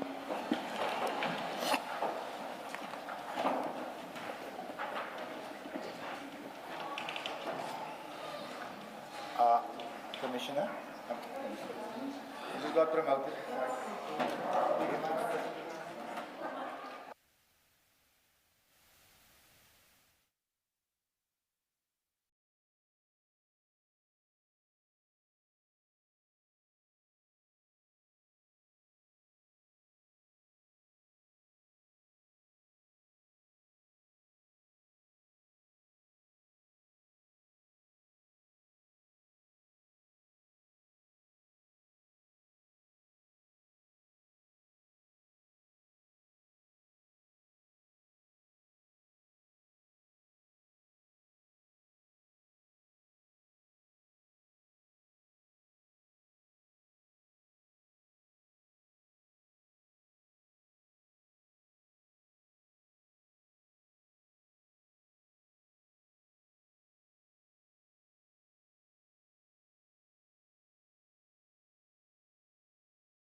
Good morning. Good morning again. Good morning again. There we go. Good morning again. We are ready to resume. It's 11:29. Please make sure that your cell phones are off. Thank you.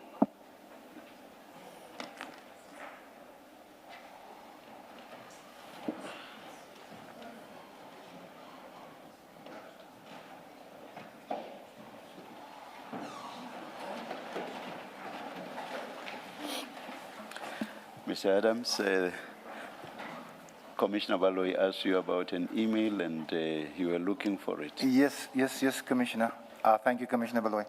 I'm not sure if this is going to assist, but I sent an email on November 1st to the minister. That's the first email I sent to him. We were copied into the response from the minister to General Sabola. I don't know if we sent that to you. I don't know if I thought it was necessary at the time, where they ask, the ministry asks SAPS to respond and to furnish his office with a report with regards to this complaint. That's it. Then the second email I sent to the minister is on the 10th of November. That's a 10-day gap. And then, I'm just looking for it. On Sunday, 10 November, I write to the minister asking for an independent investigator. Sorry, is the Sunday, is that the third one or the second one? I'm just checking, sorry. So, excuse my tardiness, it's the second one. Okay. So, when I sit here and I must hear that I'm abusing my access to the minister, I've sent him too many emails with a 10-day gap in 2.5 years. So I don't know what the advocate is implying. No, I think the point that I understood the evidence leader to be making was that within 24 hours, you are using your proximity or your accessibility to the minister to follow up when in fact it's too early to be making any follow-ups. I think that's all that she was saying. The point is conceded, Okay. but if I may give some clarity, in 24 hours we're likely to lose 10 children on the Cape Flats. It's my urgency. Okay, thank you. Thank you for understanding, Commissioner. Commissioner, I also just want to protest. I was supposed to receive a recording to listen to during the tea break. It never came. I'm being sent into the dark. I'm going to listen to edits now. I don't want to listen to edits until I've listened to the entire recording. I think it's only fair, because anything can be done to an edit. I don't want South Africa listening to snippets, and I can't defend myself in terms of the context because it's a 2.5-hour recording. I just feel that's going to prejudice me. Also, I just want the Commission. Oh, sorry, Commissioner. May I say this? I think your insinuation that what's meant to be played here, something may have been done to it, is unfortunate, because Ms. Siegel's Ncube could not have been as open as she was if anything is intended to be done or was intended to be done to that recording. She said the idea is to give you everything for you to listen to everything. So please, don't make that insinuation. Yes. That's not the insinuation I was making, Commissioner. Yes. I meant that I would need to have listened to the recording and the context of what's about to be played, because various things were said. Like, for example, we could have been talking about Commissioner Madlanga and then moved on to Commissioner Kumalo and come back to Commissioner Kumalo. So Is that what you mean by anything can be done? Yes. Well, I should have said anything can be assumed, rather. Sorry. You said anything can be done to a recording. That's a poor choice of words. I mean, assumed. I'm not known. I would never accuse an advocate of tampering. Okay. So what I'm saying is, I think this puts me in a little bit of a sticky. I'm sorry then, it seems I misunderstood. No, I actually spoke wrong. You didn't misunderstand. Okay. And also, Commissioners, a lot of the questions that have been asked of me have come from my ad hoc statement, which is a lengthy statement. And that's the one part that I didn't have time to go through last night because, like I said, I had to do this all on my own in a hotel room. I had to call people in Cape Town and tell them, go look for that page, and it takes 15 minutes for them to get back to me. So it was very uncomfortable. So if there are any questions pertaining to what was sent to me... No, thank you very much. You've explained the issue I had a problem with. Ms. Siegelsnube, do you want to respond to the point that Mr. Adams should not be questioned before he has listened to the recording? Do you wish to respond to that? Chair, can I just say that we had made the offer to Mr. Adams to listen to the recording this morning. He told me that he wouldn't have time because he had an engagement that he couldn't get out of. The arrangement was for him to come at 8 to listen to it. We then said that we would try and play it for him during the tea adjournment and lunch. We were having difficulty securing headphones for him to listen to it at tea. I won't play anything until after lunch then. We can continue with the questioning, but if he doesn't finish the recording by lunch, whatever portions he has finished, I will play from that section of the recording. Thank you. Thank you. That's a practical way of dealing with it, Mr. There we go, Chairperson. Yes, thank you. Thank you.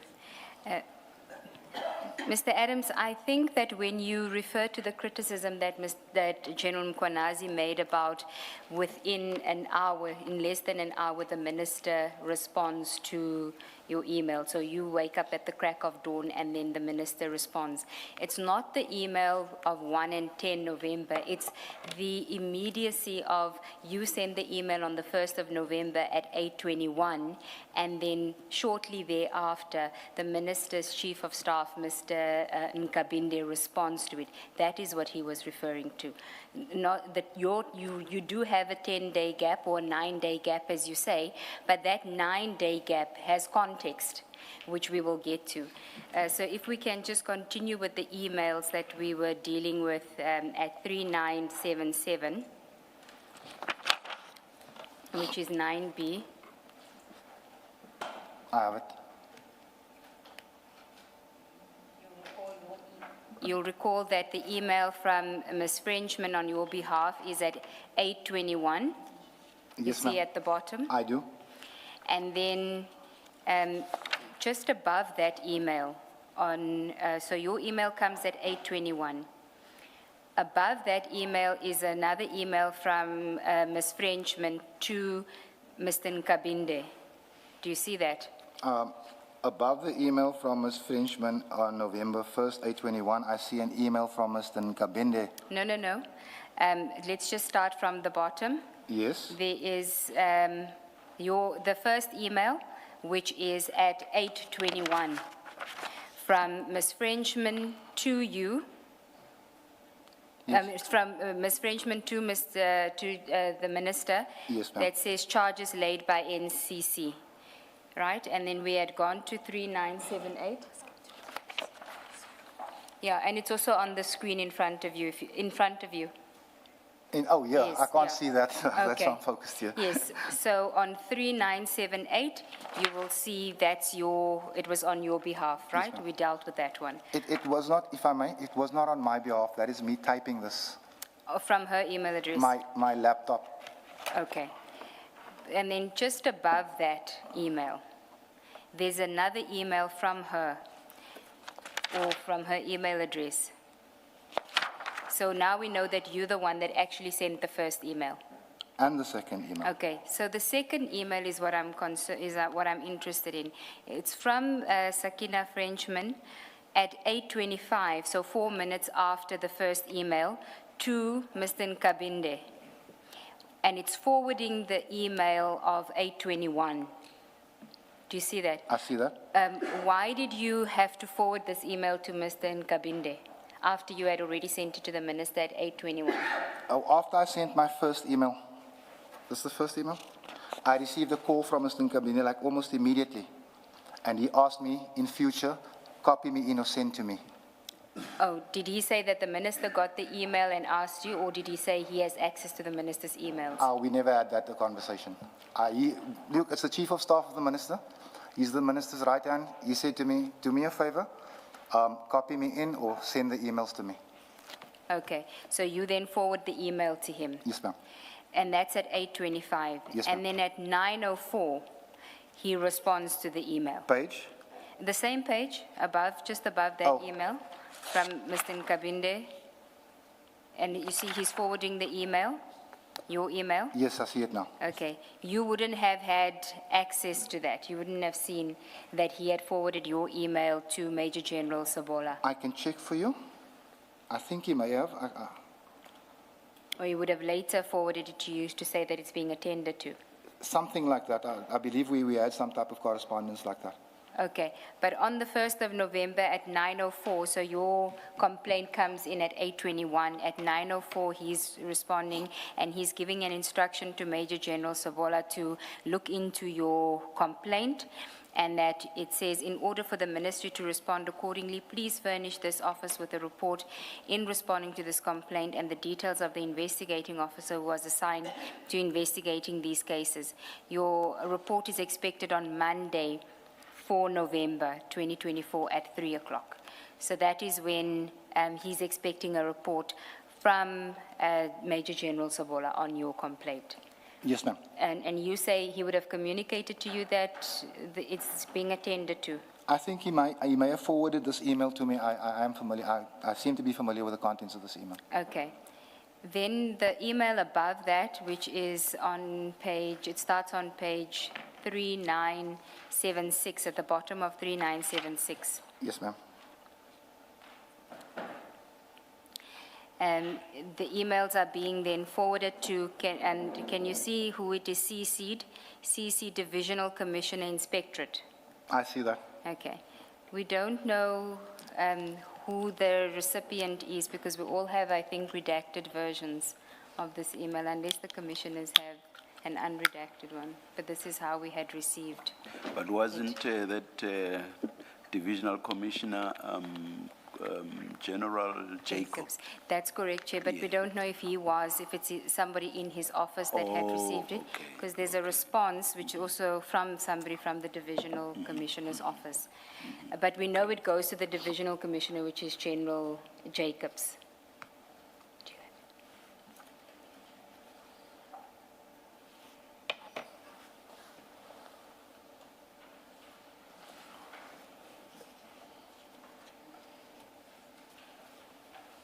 Chair, it seems that the unredacted version is at MK 15. If I can just try and find that. Which specific one are you looking at? The email of the 1st of November from, that is CCing the Divisional Commissioner.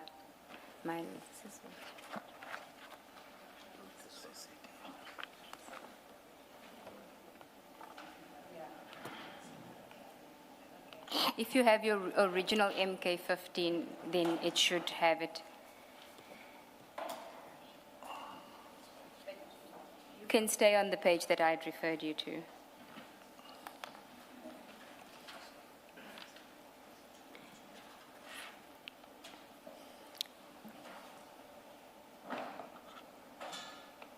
It isn't a recipient. I think it says div at, it's an email address that it doesn't have the name of a recipient.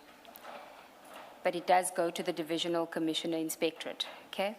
And we know that the Divisional Commissioner is General Jacobs Yes, at that it is. stage. You know that, right? Yes, it is.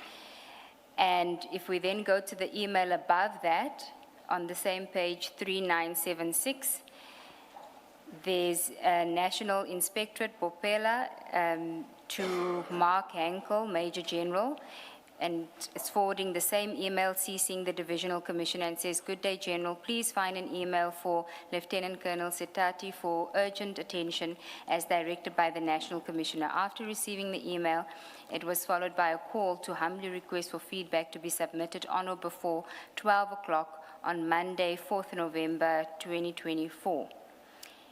And then if we go to 3975, still all on the same day at 1313, Mark Hankel, Major General Mark Hankel, then sends an email to Colonel Van Rooyen and a whole lot of other recipients, and it says, and you can see the National Inspectorate is also copied in there. Good afternoon, Colonel Van Rooyen. Please ensure that this is urgently registered in terms of in National Instruction 6 of 2017, version 2. Please copy also to Colonel Maluleke for immediate intervention with GP and the Western Cape if necessary. Good afternoon, Colonel Maluleke. Please take note and deal with this immediately. Engage the province directly, please. Please also send screen prints of the 8.1.1.1s to me today still. Also note the deadline set for Monday, 4 November 2024.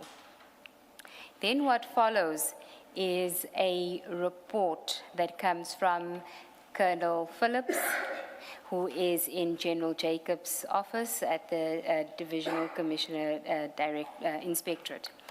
And you'll find the report, so you'll have to go a few pages back, at page 3967. It's an information note to the National Commissioner.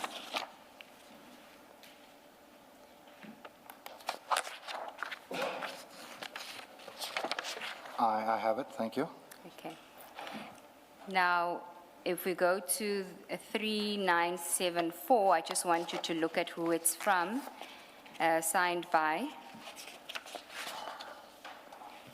And there's an earlier one as well that I want to refer you to.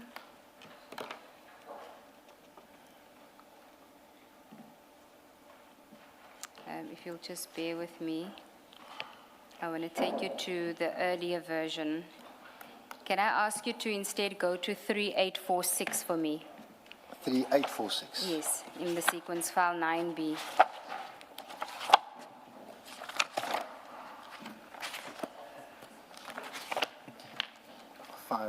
Is it 9B? Yes. 3846. I just need to put spaces in here quickly because she's coming back here. Just give me a second, please.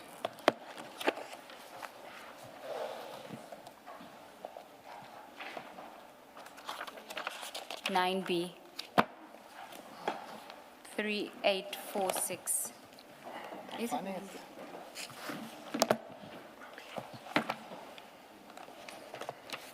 Oh, 3846. I was around 3486. I got it, bro. I got it. Thank you. Thank you.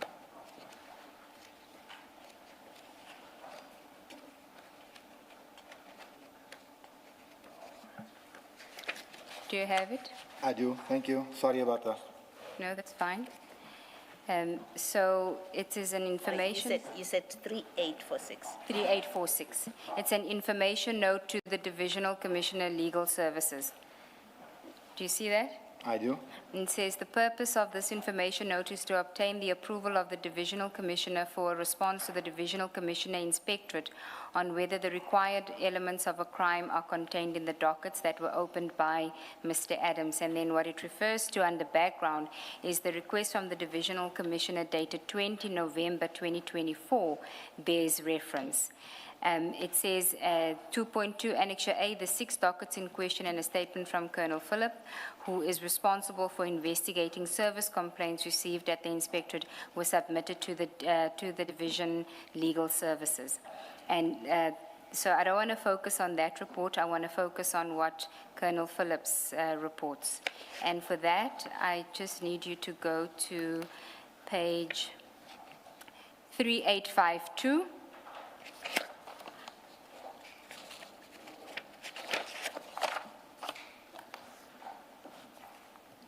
This is now General Jacobs' report to the Divisional Commissioner that had been legal services.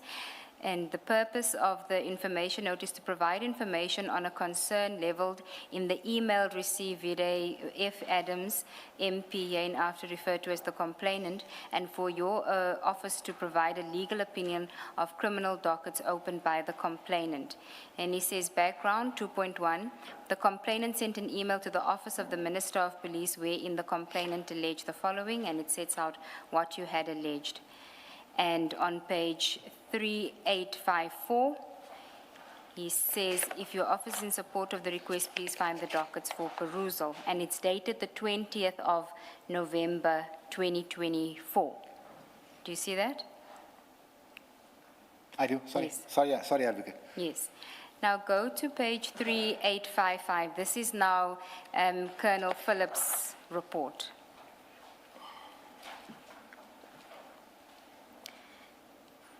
Colonel Phillips is in the Division Inspectorate and is appointed as the Section Commander, Complaints Collation.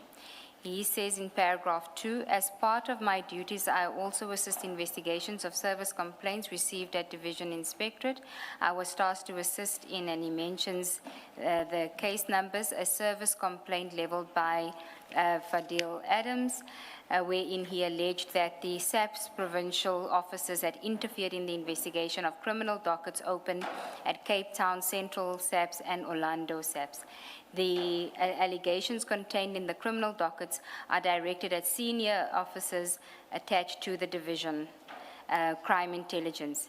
Then he says, as part of the service complaint investigation, 6 criminal dockets were obtained with the following allegations. Now, he lists the Cape Town, you'll see he lists them, Orlando 403, Cape Town, and he's got them on there as well. Can you see? I can see that. So he is in General Jacobs' office, you know that, right? So when he's talking about the dockets, as part of the service complaint investigation, 6 criminal dockets were obtained. This explains why General Jacobs had the dockets. Do you see that? Because his office was tasked with investigating your complaint that you initiated by complaining to the minister, and it was then escalated to them. Do you see that? I do. Okay.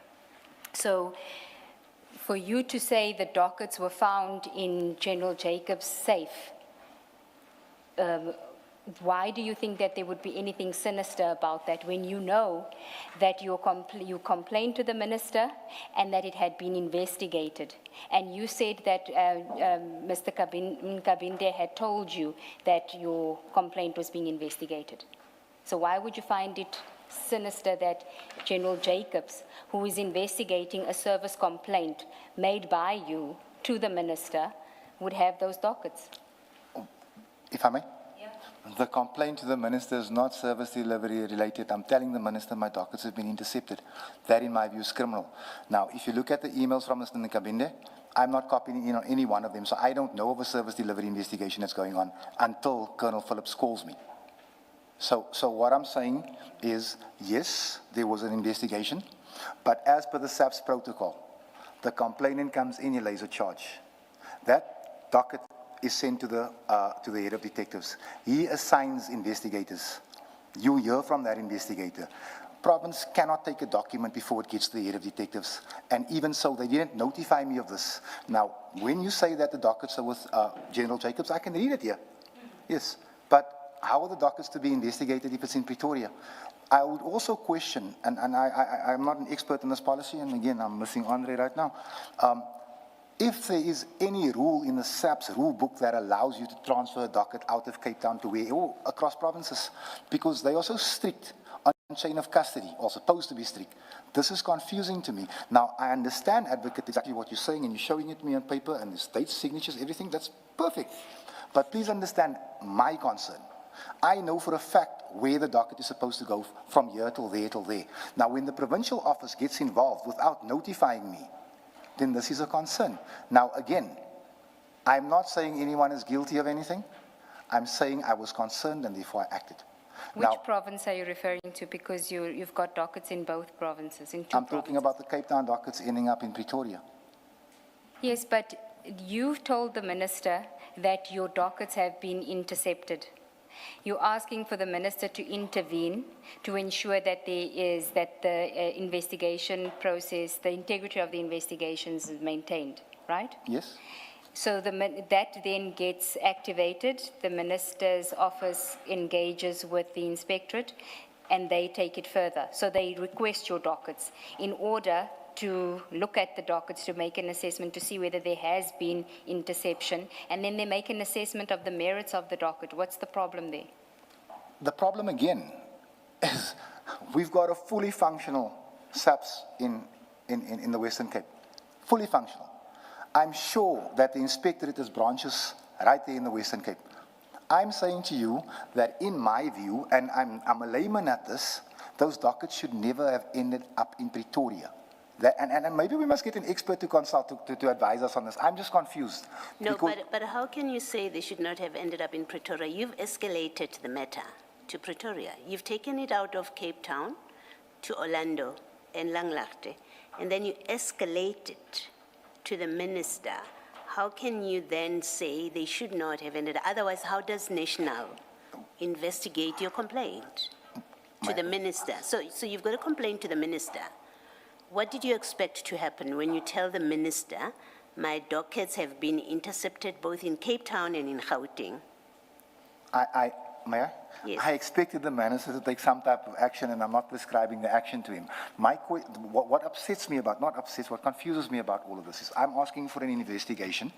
I'm alleging that my dockets have disappeared or been confiscated. Nobody notifies me of this. I mean, but let's leave it at that. I'm not that important.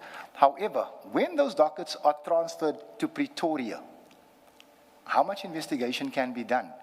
So when they come back and they say to me that the information is scarce, it's because I'm sitting with the information that needs to be attached. Now, again, Commissioner, there's no communication. The dockets I'm discussing, sorry, allow me to interrupt you. I'm discussing a different point with you.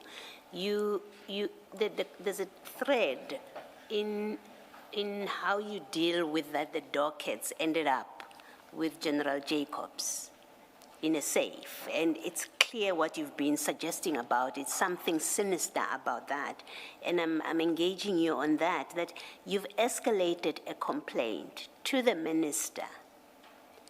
What is sinister about the fact that now your complaint about dockets disappearing is being dealt with at National?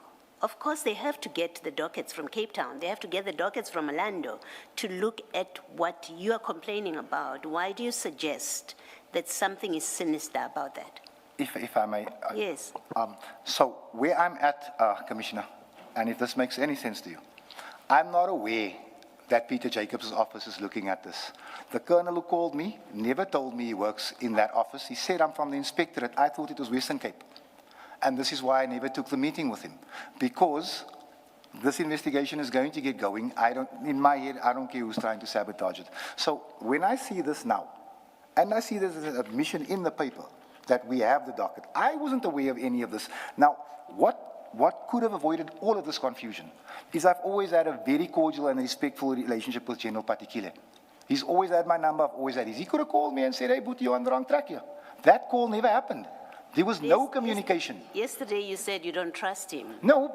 We are past that. Yesterday your evidence was you did not trust him. When Ms. Ncube said to you, how do you take the word of a retired general who's not in the police over that of a provincial commissioner that he will investigate your matter? You said, well, I was suspicious of him. I didn't trust him. So I think let's get past your relationship and your views about General Patekile.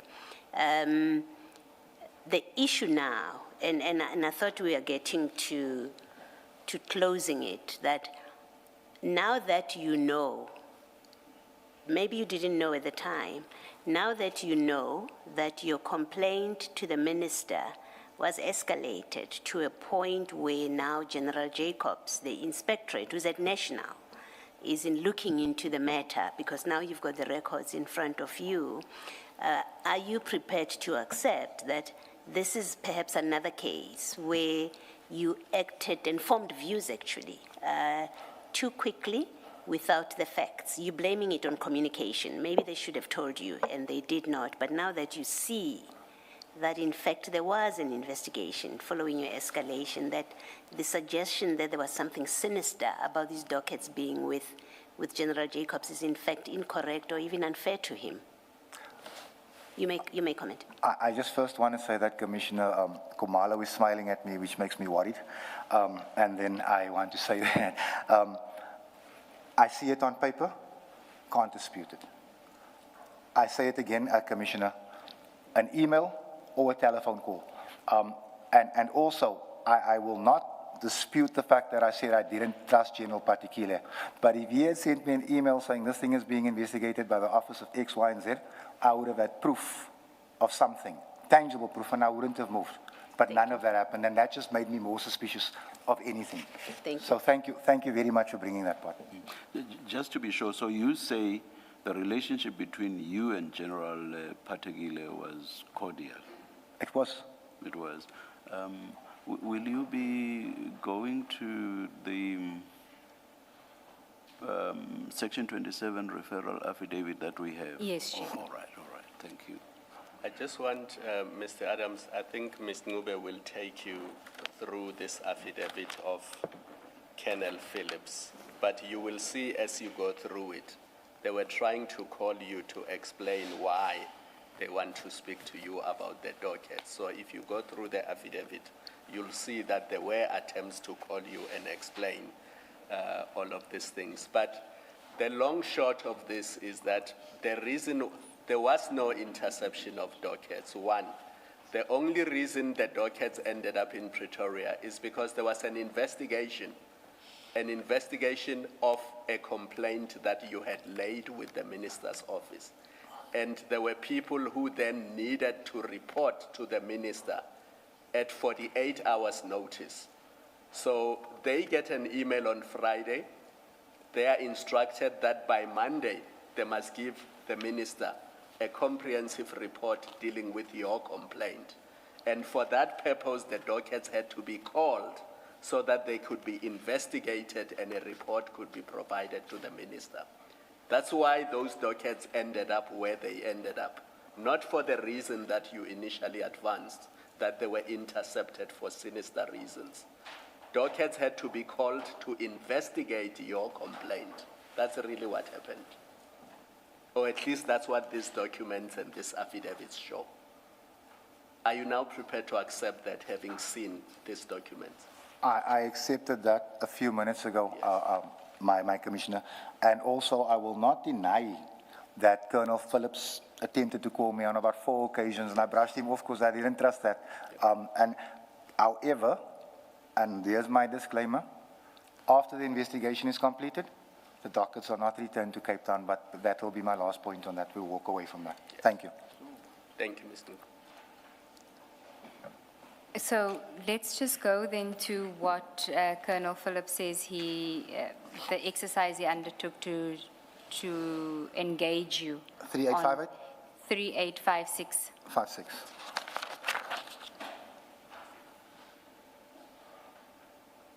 Do you have it? Yes, 3856, sorry. Yes, I do. He says the affidavits contained in the dockets did not have the elements of the alleged crimes, as the affidavits were superficial and contained basic information which is believed to be hearsay. You agree with that? It was hearsay. In the affidavit is only my one, it's nothing else. Yes. The affidavits indicated that he was in possession of the evidence to support his allegations. Based on this, a decision was taken to conduct an interview with Mr. Adams to verify that he had in fact the evidence alluded to ensure a way forward with the criminal allegations. The following was conducted to secure an interview with Mr. Phillips. So from the 2nd of November at 2:15, they get the instruction on the 1st of November, you'll recall, and from the 2nd of November, outgoing call to Mr. Adams, introduction, purpose of call and request for interview appointment set for 3 November 2024. So did you speak to him and agree to meet him on 3 November 2024? Yes, I did, ma'am. Okay. Then on 3 November, at the morning of, outgoing call to you, no answer. You didn't speak to him on the 3rd of November. No, I can't answer to a missed call, but if he says he called me, then he called me. Then it says an incoming call from you on 3 November. Conversation could not be conducted as Colonel Philip was in a noisy area. Then he says then outgoing call, a minute later he calls you, arrangements to meet later that day, no venue or time confirmed. Mr. Adams was engaged with other official business out of Cape Town. Do you recall saying that to him? I recall mentioning that to him. Look, that's actually a very common response when people call. I'm not in Cape Town at the moment, but I'll get back to you. So it probably did happen. And then importantly, on the 3rd of November, remember they're working towards a deadline of 4 November. That's why there's so much activity on the 3rd. WhatsApp messages between Mr. Adams and Colonel Philip, arrangement made to meet at 8:30, either at Kales Rivier SAPS or Vida Cafe Kales Rivier. No confirmation as Mr. Adams was running late. Request from Mr. Adams for letter from Minister to SAPS. Image of email received, sent to Mr. Adams. So did you request him to send you the email from the minister's office where the minister's asking for your complaint to be investigated? I think I did. I did, no, I did. Okay, and he says that he sent it to you. I can tell you, I never, he might have sent the email. I never received it. I never, or let's just say I'm not aware of the email, but he might have sent the email. Advocate, to save some time and effort, I will not deny any of what's in front of me, if that helps you.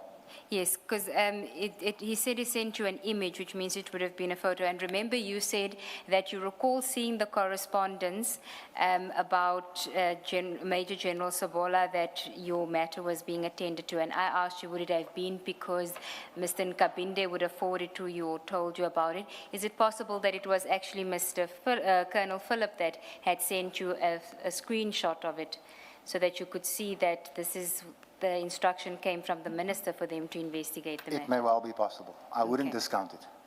Okay. Then at 9:23 on the 3rd, arrangements to meet at Lengtegeer SAPS at 8:30. You see his desperation. It's in the evening because they have to report back on the 4th. Yes, I do. Okay. Then still on the 3rd, you call him, you cancel the appointment due to challenges at your residence, indicated that you will travel to Pretoria on Monday, 4 November to conduct the interview. See that? Yes, ma'am, I Do do. you recall that as well? Look, I don't recall some of it, and some of it I do, but I won't dispute any of it, if that helps you. Okay. So we can accept that all his attempts here to contact you, and if I take, for example, on the next page, 3857, on the 9th of November, outgoing call to Mr. Adams. Mr. Adams indicated that he has eventually addressed the challenges at his residence and will call Colonel Philip by the end of the week to confirm when he, Mr. Adams, will be coming to GP. I do remember that call. Okay. So you have this urgency on the 1st of November. It gets addressed with urgency by the minister. And then when they try to engage you for that very investigation, because you're worried about interference, you don't seem to be interested in cooperating with them. I had shared this yesterday, that I had indeed brushed off Colonel Phillips. I had brushed him off because I did not trust this thing. And I was going, I think I might have spoken to the IGI by this time. I think I might have. I must just check. But in my mind is I'm not leaving this thing with SAPS. And if you read my email to the minister, I'm asking him for an independent body to look at this thing. So I will not deny the fact that I gave Colonel Phillips the runaround. That I said yesterday. I'm sure it's in the recordings. So yes, I did not meet with him because I essentially did not wish to meet with him. But then why give him the runaround? Why not just say to him at the outset, listen, I'm not going to cooperate. I want this to be investigated by an independent entity. You can call Colonel Phillips, or you can bring him here. And I said to him in the beginning, I don't trust this. And he said, no, Mr. Adams, we're the good guys, we'll do this. But you know what? The advice that I had at the time, and I'm not going to say the man was wrong, he said, don't meet with this guy. Is that General Lincoln again? Yes, ma'am, but don't meet with this guy. What independent entity did you have in mind? It could have been anyone, Commissioner. It could have been the public protector. It could have been the IPID. It could have been the minister could have assigned someone. I didn't suggest anyone. I said an independent body.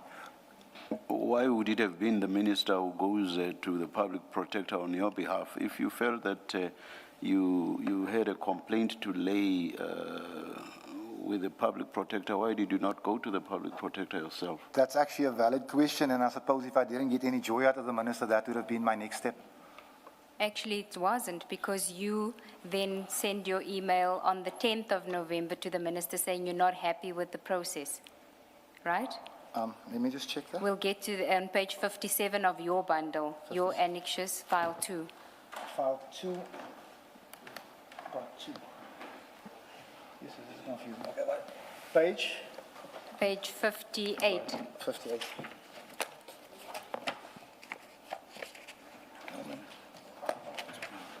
Is it file 2? There. File 2.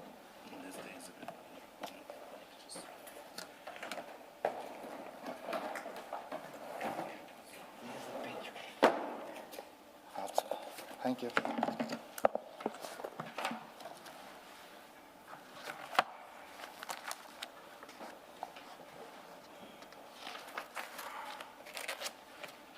Do you have it, page 58? Sorry, just to follow up on what I asked you. So if, as you approach the minister, what you have in mind is some independent entity, and you have specific ones in your mind, what did you expect the minister to do? Did you expect the minister to go to the public protector on your behalf or to go to IPID on your behalf? Because you say right from the onset, what you had in mind was something independent. So did you expect the minister to go to those independent entities on your behalf? And if that is so, why should the minister have done that on your behalf? What mandate does he have to do that on your behalf? Yes, please. Thank you. The way you frame it now, it actually makes me consider my response, Commissioner. But I was pleading for help here from the highest authority in the country within the subs. But you already knew, from what you say, you already knew that you did not want subs to do this, and that what you had in mind was an independent entity.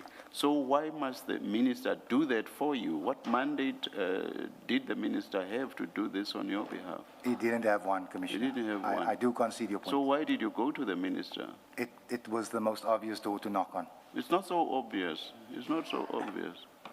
It genuinely, Based on the responses you give now, it was not obvious at all. to me, it was the logical thing to do, complain with the minister. But what did you want him to do? Because you say in so many words that what you had in mind was something independent. What did you expect the minister to do?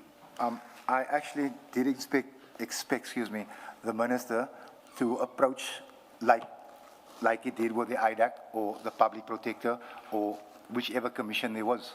And I do concede what you're saying. But if you already have those independent entities in your own mind, you ought to have gone to them yourself. Why must the minister be the one who intercedes on your behalf? That doesn't make sense. That point is accepted.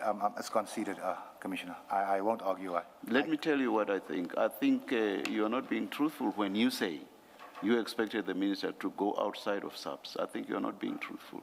You expected the minister to sort this out for you within SAPS. It's just that now you have difficulties answering the questions put to you by Commissioner Baloyi. That's why you now tell us about expecting some independent entity. Yes. Commissioner, just to make it easy, because it's seeming disrespectful when I speak over you, when you're done, and if you can just put the light off, then I know I can speak. Sorry, man, because you pause, and I think you're done, and then I want to jump, and then you start. Commissioner, in my first email, I don't mention an independent entity. I'm actually half expecting the minister to use his powers, whatever they may be, to see to it that this stops. But then as in the course of those 10 days, I just get this disillusion with all of SAPS, and I say, can we have an independent entity look at this? Now, I understand the way you're framing it right now. It makes me question my own action. But I didn't jump to the minister off the bat and say, get some. No, I did not do that. I asked the minister, we have a problem here. And then as it appeared to me, if I may, my light is on, as it appeared to me that the problem was bigger than I thought it was getting, I said, Minister, can we just have an independent person or officer institute? I must check the wording.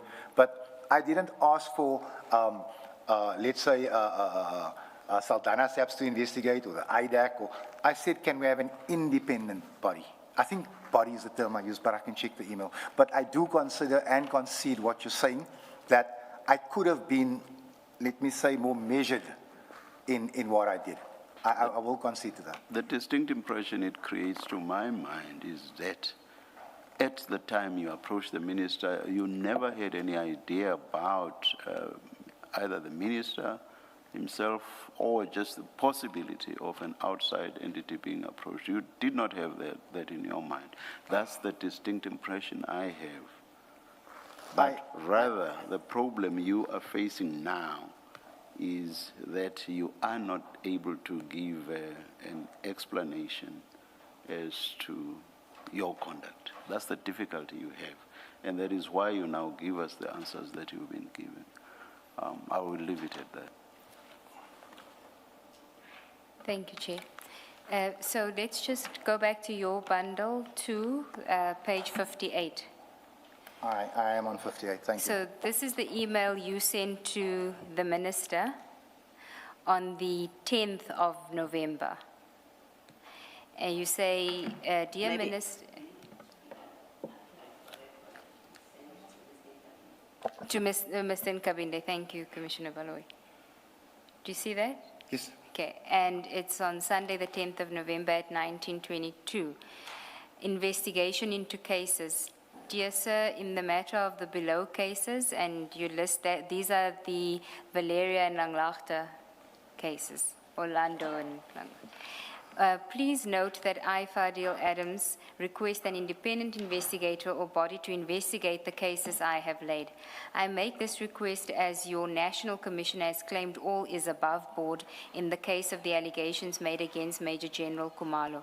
We are reliably told that this is false and have the statements to back it up. If indeed the Commissioner's position is compromised in this regard, please view our concerns with concern. Regards, Honorable Fadiel Adams. Now, this comes on the... Sorry. And please do not take this to assist you with regard to my engagement with you.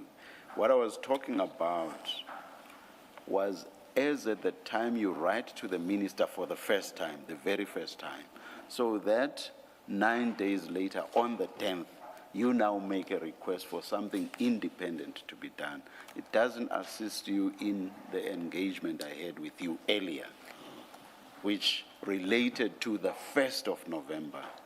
Now we are on the 10th of November. I just thought I should clarify that. You should not think that, oh, there I am. I'm now vindicated. That's just a comment. If you want to comment, you may. You like this off? I need to comment. I've moved on from that, just Thank you, Commissioner. Thank you. I've moved on from that. Thank you. Sorry for that, Mr. Gilson. Commissioner, if I may, just ask Advocate, is there any file I can put away or move along because it's getting a bit clustered? I am now with the one that... You can put 9A away. I'm You with, can put 9 away. File 2, can I put 9 away? 9, yeah. 9A? But not 9B. You can keep... Thank you. So Just- keep I'm file 2 struggling. and 9B with you. So I can put 9 away and keep 9B. Thank you. And the one labeled Lieutenant General Mkwana as the annexures, we'll put that away as You well. can put that away as well for now, Chair. Thank you. That's 9B. Just leave it. Now, your email to Mr. Nkabinde comes on the 10th of November, and you say that in your email, you say, I make this request as your National Commissioner has claimed all is above board in the case of the allegations made against Major General Khumalo. Where does that come from? This is because I've raised some of these allegations in the police portfolio, and I'm told by the National Commissioner all is above board. And when was this? I can't tell you the date, but it would have been just before the 10th. So at this stage, the Minister's office hasn't yet reported back to you on their findings in the investigation initiated by your complaint. There hasn't been an outcome yet. In the complaint that you refer to about Your 1 General November Jacobs, complaint. I'm not understanding. Remember, on the 1st of November, you asked the Minister to intervene. Yes, I did. And then a process is initiated where the inspectorate is investigating, and the inspectorate must report back to the Minister, but we can see from the timelines that by the 10th, there is no report back that we can see. It comes after the 10th of November. I'm not copied in on those emails to the inspectorate. Yeah, Yes. just so So what would have happened is I would have raised some of these issues, and I don't think all of them in the portfolio. I was Yes. asking questions, and the National Commissioner gave us the assurance that all was above board. I think one of the questions we asked about was the security clearance of General Madondo, and this is why I'm writing this email. Okay, but, so your email on the 10th of November has nothing to do with your complaint about your dockets being intercepted? I'm not really referring to it, I am mentioning it, but it's not, Minister, if you understand what I'm saying. I'm more than anything else, I'm complaining about the National Commissioner telling us that amongst other things, General Madondo's position at crime intelligence, all is above board. Well, you don't say that. You said the allegations made against Major General Kumalo. I think you mean Lieutenant General Kumalo. Major General Kumalo is Mbuso Kumalo. Yes, I'm wrong there, sorry. Okay. And I think also one of the allegations, that one of the things that I questioned, I'm thinking, was about his first security clearance, which Brigadier Slongweni says is a fraudulent thing. I think I raised that in that, I know I raised it in portfolio, and I think it was that meeting. So I'm sorry, I did get this. This is supposed to be Lieutenant General as well. Sorry about that. Okay, so there's two processes now that you want the minister to undertake. The one is about your dockets being intercepted. And then the second one is, I don't want my dockets to be investigated by SAPS. It must be investigated by an independent body. Yes, ma'am. So your criminal cases must go outside of SAPS. On what basis? I'm at that stage believe that my documents are being taken. You haven't given documents yet. No, the dockets, the case dockets. Okay, the dockets. Sorry, not documents, sorry. Okay. So you believe your dockets have been taken at that stage? Yes, But ma'am. you've complained to the minister and he's busy with an investigation. He hasn't come back to you yet and told you the outcome of that investigation. But at that stage, I'm not aware of an investigation. No.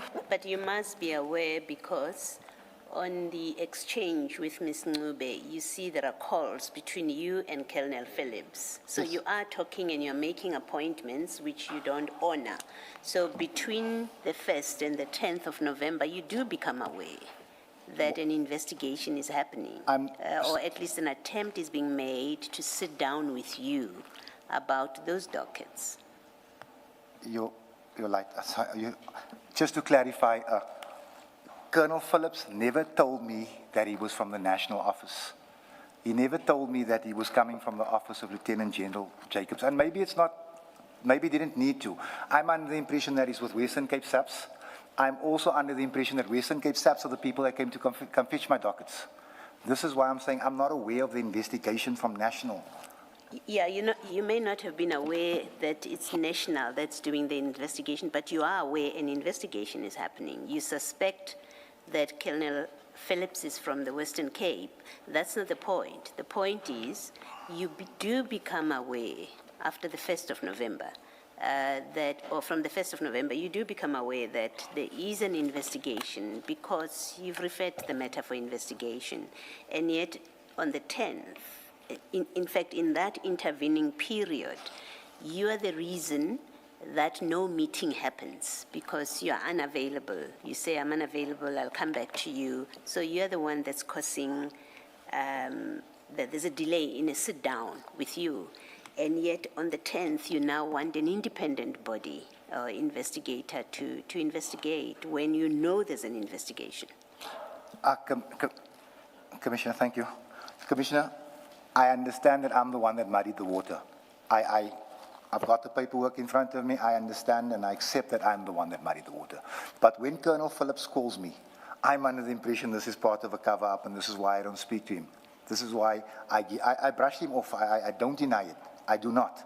And my faith in the process was if I email the minister or if I put enough pressure on and I was going to take this to Parliament itself, then things will happen. But I promise you now, as I sit here, I had no idea that the office of the national office of the directorate was investigating. I thought it was a Western Cape thing. I thought that the Western Cape office had taken, the provincial office had taken my dockets. I thought this was just going to be part of the cover-up. No, that cannot be. It simply cannot be. You complained to the minister on the 1st of November. The very following day, you were called by Colonel Phillips. Colonel Phillips. Surely, in your mind, it must trigger the idea that I complained yesterday. There's immediate movement. Look at the first entry under the comments. Colonel Phillips says, written there, that he did an introduction and explained the purpose of the call. No, you are not being truthful, No. Mr. Adams. You are not. Bear in mind that the very previous day, you have complained to the minister. Why is it that you cannot think, oh, there's immediate movement? The minister is moving on this. No, you're not being truthful. No. If I may respond, Chairperson. Colonel Phillips introduced himself to me as Lieutenant Colonel Phillips from, what's the department?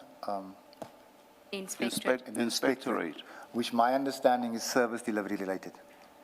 Now, my issue was I didn't know that the minister had involved them, because I'm thinking to myself, and I've said it loud in Parliament, I've said it in the portfolio, I didn't lay a service delivery complaint. This is why I wasn't expecting this. And I thought this was just a way to butter me up, and I understand today that my perception was 100% wrong. But I did not I didn't know that the minister had laid a service delivery complaint. I wasn't aware of that. And there was no communication from the minister's office to me to say that we have laid a complaint with the inspectorate. Perhaps you should take the call.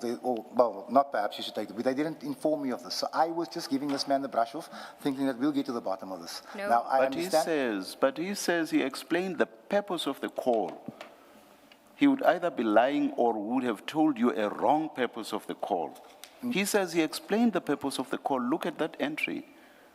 So what other purpose could he have stated other than the purpose which related exactly to what you had raised with the minister? What other purpose could he have raised? It's on that basis that I'm saying you are not being truthful, Mr. Adams. Chairperson, I understand what you're saying. Please understand when I tell you I was fearful of a cover-up and I did not want to meet with this man. That's all. And Did he or did he not explain the purpose of the call? He called. Did he or did he? Look at that entry. He says Which page he is that, did. please? Look at your screen. 3856. I can't see the light. 3856. Thank you. Same file? It's a file. 9B. Was it 9B? 9B. Okay, wait. Can I move this thing forward? Thank you, because I can't see. There was an introduction. And He then did? purpose of call and request for interview. Yes, sir. Did he or did he not explain the purpose of the call? Chairperson, he called me, he introduced himself. He told me that he was going to investigate the dockets. I tell you this, I thought he was from Western Cape SAPS, and he requested the interview. And I thought to myself, well, I didn't even think to myself again. I consulted my friend, Whisper. He told me, I'd suggest you don't. I felt I shouldn't. I'm not even going to lay that on No, you. please, But- can you please, we don't have all the time in the world. When I ask you a question, please answer the question directly. Did he or did he not explain He the did. purpose of the call? He did. He did? He did. What purpose did he tell you the call was about? What purpose? He said he was calling Very briefly, please don't stray off onto anything else. He said he was calling to investigate the docket complaint that I made. The docket, The dockets that were removed. He was calling to investigate that. So to you, he spoke about dockets that had been removed. Yes. Removed from where? From Grand Central SAPS. That was the purpose of the call. The dockets that had been removed. But that sounds very strange in the context of what was happening for him to have said that. I find it difficult to follow what you mean by that. I can't quote him verbatim. Oh, your light is on, sorry. Sorry? Your light is on, sir. Now, I'm assuming you're still We talking. always keep the lights on, please. We are not about to change that. No, okay, I'm done now. Please speak. I'm not going to switch off my No, mic. Justice, I'm done now. Please speak. No, I'm not Thank asking you. that you switch Yes. off. I'm just saying that I keep interrupting Okay. you. All right, please so go on. I can't quote you verbatim what he said, but he told me that he was here to investigate the dockets that I had alleged gone missing. That was the conversation. It wasn't a long conversation, but that was the conversation. I just felt that I shouldn't trust him. And why did you not relate that to the minister? Because you now say, he said, that Docker said, you had complained had been removed. Why did you not relate that to the very complaint, underlying complaint, which you yourself referred to? Why did you not relate that to the complaint that you had laid only the previous day with the minister? I don't have a reason, Chairperson. I didn't. I should have. I didn't, and I should have. That takes us back to the point made by Commissioner Baloyi about you not taking up an offer of assistance. Yes, Mr. Segal. And in fact, Mr. Adams, we dealt with it on the 3rd of November in that same schedule, the 5th block, at 17:11 to 19:21, WhatsApp messages between Mr. Adams and Colonel Phillip. The second paragraph, request from Mr. Adams for letter from Minister to SAPS, image of email received sent to Mr. Adams. So there was an engagement as to you were either questioning why he's investigating it, which should have been legitimate request, or he was telling you, I've been asked to investigate this, it's a request that comes from the minister, and you requested that letter that the minister had sent to SAPS. And according to him, he sent it to you, he sent an image of it, and you told us that you don't dispute anything in the schedule. I did confirm that did one of the commissioners speak? I did confirm that I asked him for a letter. And you did get it, an image. When you say that this might have been, I need to check. He probably would have sent it. So yeah, so I'm going to concede that. I'm not going to dispute that. And I said earlier, just going through my memory bank, some of these things just pop up. Yes, it happened. Yes, it happened. Some of the things I don't think I'm familiar with. However, I'm not going to call this man a liar because of what I can't remember. Because he isn't lying. He sent it to you. We could understand if you were concerned about why he's investigating, but now by the 3rd, that's resolved. He's even sent you the office of the minister's request to SAPS to investigate it. So let's not go back to that. Now the question is, on the 10th of November, you say to the minister, I want my dockets to be investigated by an independent body. I asked you, at that stage, you didn't yet know the outcome of the process that you initiated on the 1st of November. So now you're asking the minister for something else when you don't even know what's the outcome of the first investigation. Or did you already know what the outcome of the first investigation was? I had no idea about that. It was not relayed to me. Okay. So when you're asking